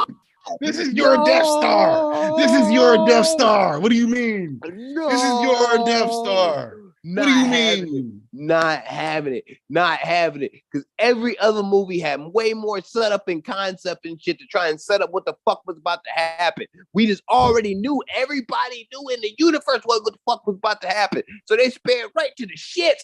Cut this nigga head. You sound like a Stanley trying to explain Encore. No, nigga, I'm not trying to even 63rd. Even 63rd just said there's no accounting for your taste. There's no accounting for your taste. Are you fucking serious? I'm not caping for the movie. I'm saying it's the most sped up one to the point. It's like because they should have did episode 6, 7, and 8, but they and 9 or 6, 7, 8, and 9, but they turned around and smashed 8 and 9 into 9, and it didn't make any fucking sense. Just like 7. No,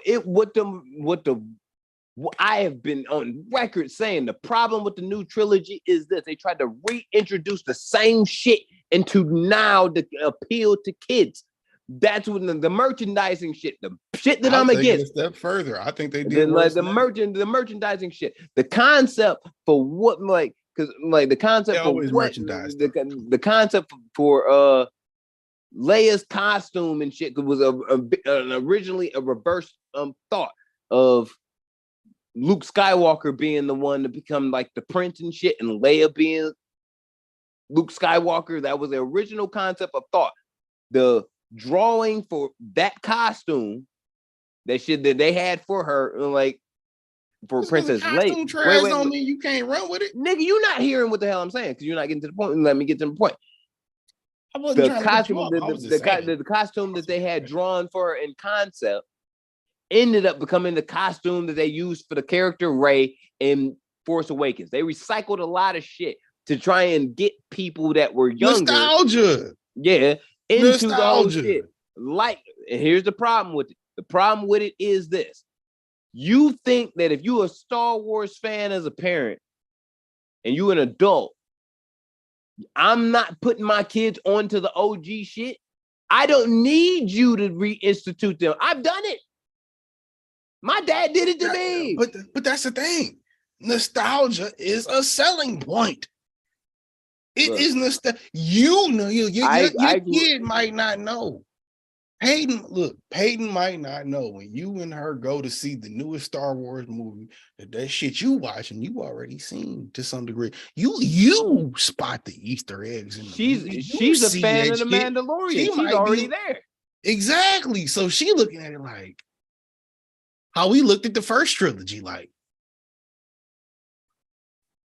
So you can't be mad and nigga sprinkle a little capitalism in there. That's what the whole shit is about. No, what I'm saying is, you don't need to do this whole shit again. Luke, the Rise of Skywalker, in my opinion, is the only trash Star Wars movie. Like when I say like ass, like that's the last one. That's the last one of the 9. That's 9. Yeah, that's the last one they did. Yeah, that's the only trash Star Wars movie. Trash. When we talking about like you could throw that whole bitch away. That. Did they skip 8? No. From what I've heard, they didn't skip 8. The Last Jedi is 8. Force Awakens is 7. Force Awakens is 7. 8. Last Jedi is 8. Then why do the Rise of 9 Skywalker make is no 9? Sense together? And from what I've heard and what I've seen, why do 8 and 9 make no sense together? And why is 9 the worst? Because that's a consensus amongst your group. Because we all watched Darth Vader throw fucking Darth Sidious into a fucking pit when we were children, and that nigga exploded. And then for some reason, that nigga was at the end all abominated and shit, and was like, "Yo, Ray, I'm your grandfather, and this is the reason why you're here, and you have 4 sensitive powers, is because you are a descendant of the dark side." Yeah, ooh, more nostalgia. And I'm just like, nigga, we didn't need this. So why the fuck did you bring back Luke and make him throw the lightsaber away and act like what he wasn't acting like in any of the other movies? Well, if people are upset about that nigga Luke having a fucking mental breakdown and shit in Last Jedi, that's basically how they described it.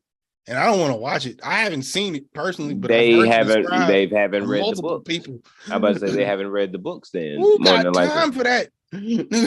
A Star Wars fan. Like okay, but if I'm watching the movie, that nigga had a whole mental breakdown before he went to the dark side at a certain point in time. So book on it.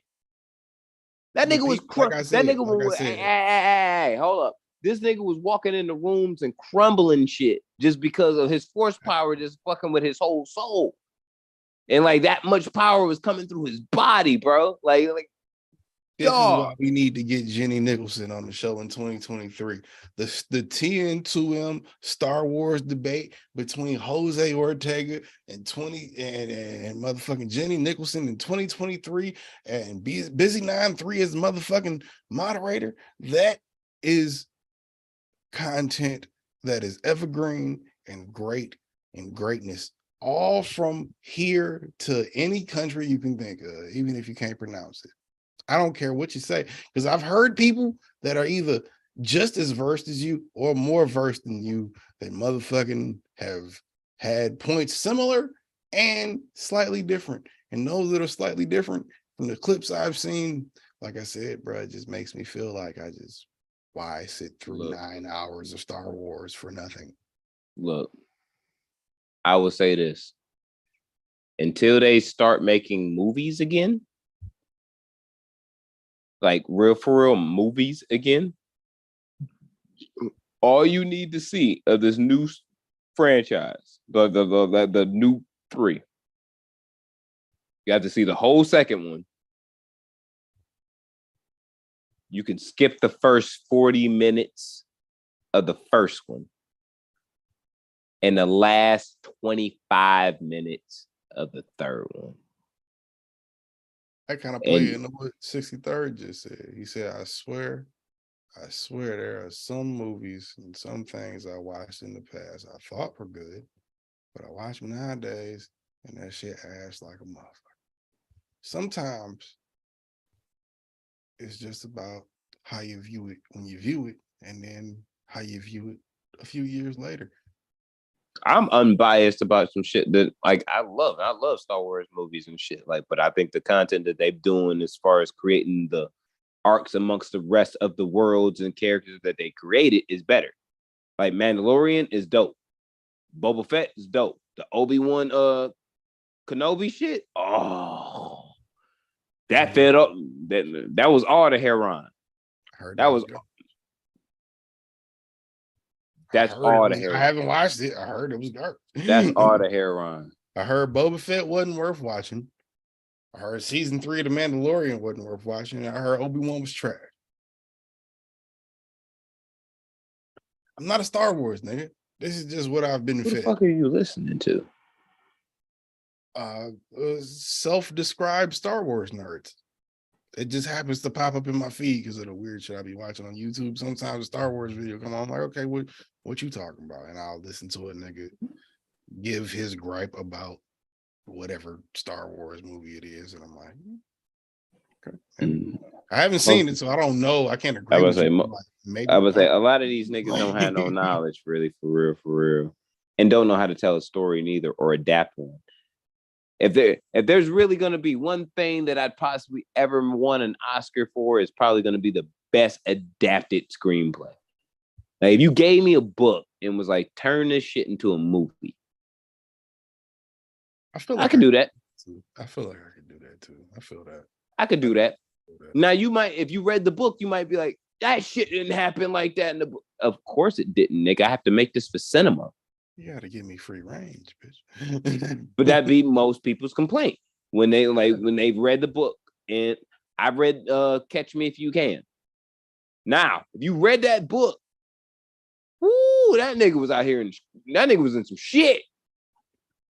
Like that book, like, the movie didn't do none of that shit justice. Like we gonna keep it 100. That was the first. Boy was getting down. Yeah, the first. Like when I read that book first, and my mom read it before the movie even was doing a promo run, and then I seen Leonardo DiCaprio playing that role, and I was like, "Mom, you read that book?" Oh shit! Yeah, she was like, "Yeah, you want to read it?" And I was like, "Yeah." I still have the hard copy of that shit, hardback copy with the paperback around that motherfucker. So like I still have that junk. And I read that fucking, I was like, this is bomb. It's like, this nigga was wilding. And I may be like, I think like 5th, 6th grade when I'm reading this book. Yeah, no, it might have been about 6th grade. Read the book. Then the movie came out Christmas, like around Christmas holiday time. Went to see the movie. And was like, yo. Me and my mom both walked out that bitch like, that's not how the fuck the shit happened. What the fuck is this? But did you learning later, as far as how shit is, like you gotta adapt certain shit. You can't just put everything.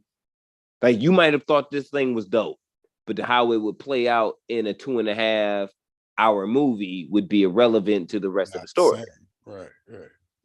You know what I mean? Like you kind of got to. Who did that movie? That was like a good director that did that movie, wasn't it? Spielberg. Yeah. I gotta see his new joint. They said his new joint fired. The new Spielberg. You ain't seen the trailer for the new Spielberg joint? There's a new Spielberg joint. There's a new Spielberg joint. Everybody's talking about it. They saying it's the shit. It's some wholesome family Hollywood, like old Hollywood, wholesome family type shit. Like I'm good, bro. What it's dealing with, but the trailer got Seth Rogen in there in a sweater crying to some kids. I don't know what the fuck going on, but no. I'm trying to see. Yeah, not that.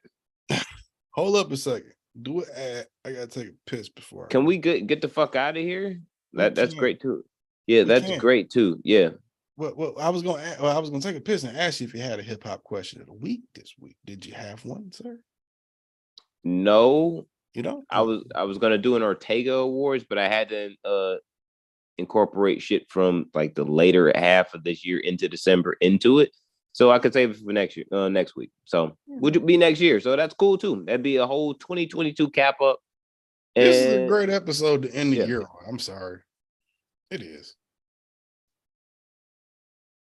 I wish it would have finished 2 hours ago. But we're here now. We're here now. Appreciate everybody that's listened this year from across the globe. For the stream. You know what I'm saying? Shout out to you. All the respect, all love. You feel me? Shout out to your pets that you be listening to the show with. You know what I mean? Your coworkers, your mother that hates that you listen to this shit too loud in your room, and she has to tell you to turn this shit down because she hear niggas saying nigga too much. Like, shout out to y'all. Much love, respect. Shout out to 63rd talking about the shit gonna pop this year. Keep working. That's a fact, nigga. You know what I mean? Keep doing this shit. It is. Like on gang, for sure. Like all love and respect. 63rd, Flower Bud, if you tuning in now or later, shout out to you too, bro. You know what I mean? 63rd started this, or no, not 63rd, but Flower. 63rd has been an avid viewer and a listener avidly all the time. We love you. But Flower Bud is what kind of that boy, he been working. You know what I'm saying? He been working. I love it. I mean? Yeah, like shout out to all like the real like listeners and like subscribers, commenters, you know what I'm saying, supporters. Like shout out to all y'all, like really for real. We saw them numbers from Spotify and wondering still how the fuck we not getting a check. Because that's crazy. They lied to like a motherfucker. Hey yo, yeah, y'all don't know this. I never said this on stream. Me and Jose only know this to ourselves. Hey yo, double shout out to y'all again. 63rd, Flower, but all of you niggas, double shout out to y'all because Spotify had the nerve to lie to me and tell me and us and we that we are in the 1% of the most not only share, or no, we're in 10% of the most shared podcasts in the world. But not only that, we're in the 1% of most content created, which means more content Where's our created, check? more words said on record than where's our check? Niggas, then 99% of where's my check? Nigga, that put us up there with Joe Rogan and them, and they still ain't gave us that $100 million back. Where is my check? 23, we coming forward. Stop playing. Anchor, I'm on your ass. Jeff Bezos, I see you. I don't care about that divorce, nigga. I need a check. Bro, where the fuck is my check? 63rd said even in Spotify, your shit gonna pop. Hey, that's why we sharing it. Hey, yo, no, for real though. 63rd, you see it, share it. When I got it. This is an Instagram page. Go follow it if you don't already. Share the clip. You know we just put out a new clip. We're gonna put out a clip of this one. We on a new way this year, man. Yeah, it's been a great year. Yeah. It's been an okay year, but we ain't shit without y'all because y'all engage with us. You know what I'm saying? We entertain y'all, but that's what we here for. And it's like all love, all respect. You know what I mean? You know, we come in here on some bullshit from time to time, but that's what we do to entertain. That's who we are. This nigga got a music in the background. I got Michael Jordan and Nipsey Hussle. You know what I mean? It be like that. Sometimes the Joker and Batman have to get together and do a fucking podcast. And we feed y'all. Are you the Joker or Batman in that analogy? Definitely Batman. I thought that's what you meant, but I wasn't sure. Definitely Batman. I'm okay. Batman is the equivalent of Iron Man. I'm definitely Iron Man in the MCU universe. If we was gonna pick a person. Bro said you do that shit by 63rd. So you do that shit by passion. That's more important. It's a fact. That is fact. Why you think we're here every week, baby? We love it. Do you think this is just some shit? I'm gonna keep it a trill bill with niggas, like on some real. We had to discuss on whether we wanted to even do one this week at all. Yeah. And the decision was we got too much shit. We got to talk about the Feed the People. Like we can't not do that shit for 2 weeks and not say nothing about nothing. And then come in like on the first of the year, like, yeah, so covering two. Nah, bro. We here right now with it. We letting y'all know. Too much. It will be too much. It's like, why not? Just come on. We took last week off. It was Christmas. You know what I'm saying? Yeah, it's Christmas holiday. You know what I mean? But you know what I mean, New Year's, we got to bring this in. Let this be known. And by the way, too, because of the stats that we had this year, whether they lied to us or not, I feel like we had to let our dick hang up just a little bit, just like every other rapper and entertainer. Like, yo, my stats look like this. Like, guess what, nigga? Hey, somebody owe us some checks.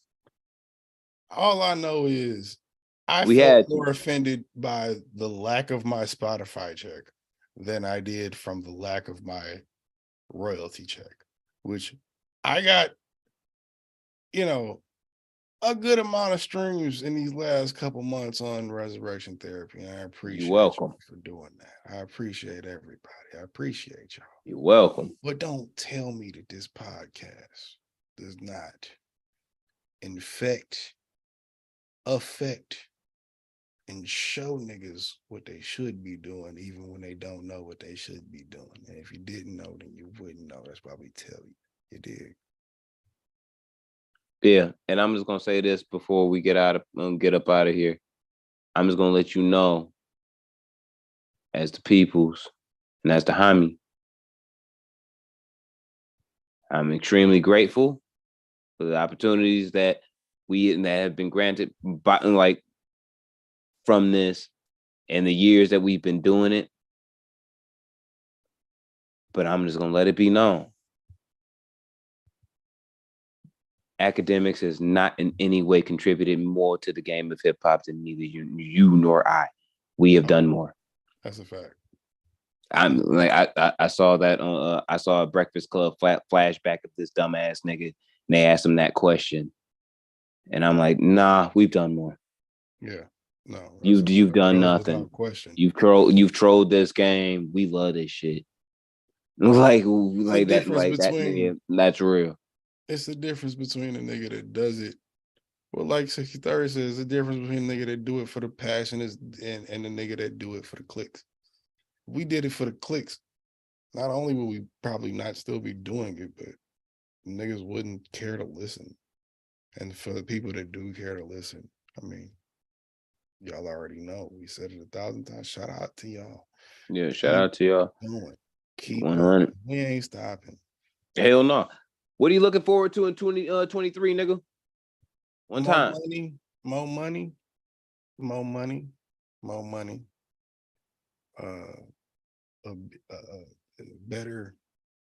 Better relationships and more money. More money was 8 things on that list. Like better relationships was one thing on that list, nigga. Like, oh my God. Hey, you greedy motherfucker. We'll figure out everything else. That's some Republican shit. I'm rooting for my Spotify check. So more money. Also, yeah, Jeff Bezos, hit me up. Also, I'ma need. I know it ain't gonna happen, but nigga, I'm rooting for you this time. I need Deontay Wilder to knock out Tyson Fury just so I don't in the fourth fight. Just cause you can't get your ass whooped by the same person 4 times. I've done it. It was terrible after the second time. I'm like, why do you want to fight me so bad? If it's happened twice, it'll happen thrice. If it's happened 3 times, then that 3 times, then that quadruple gonna get you out your mind, nigga. For real.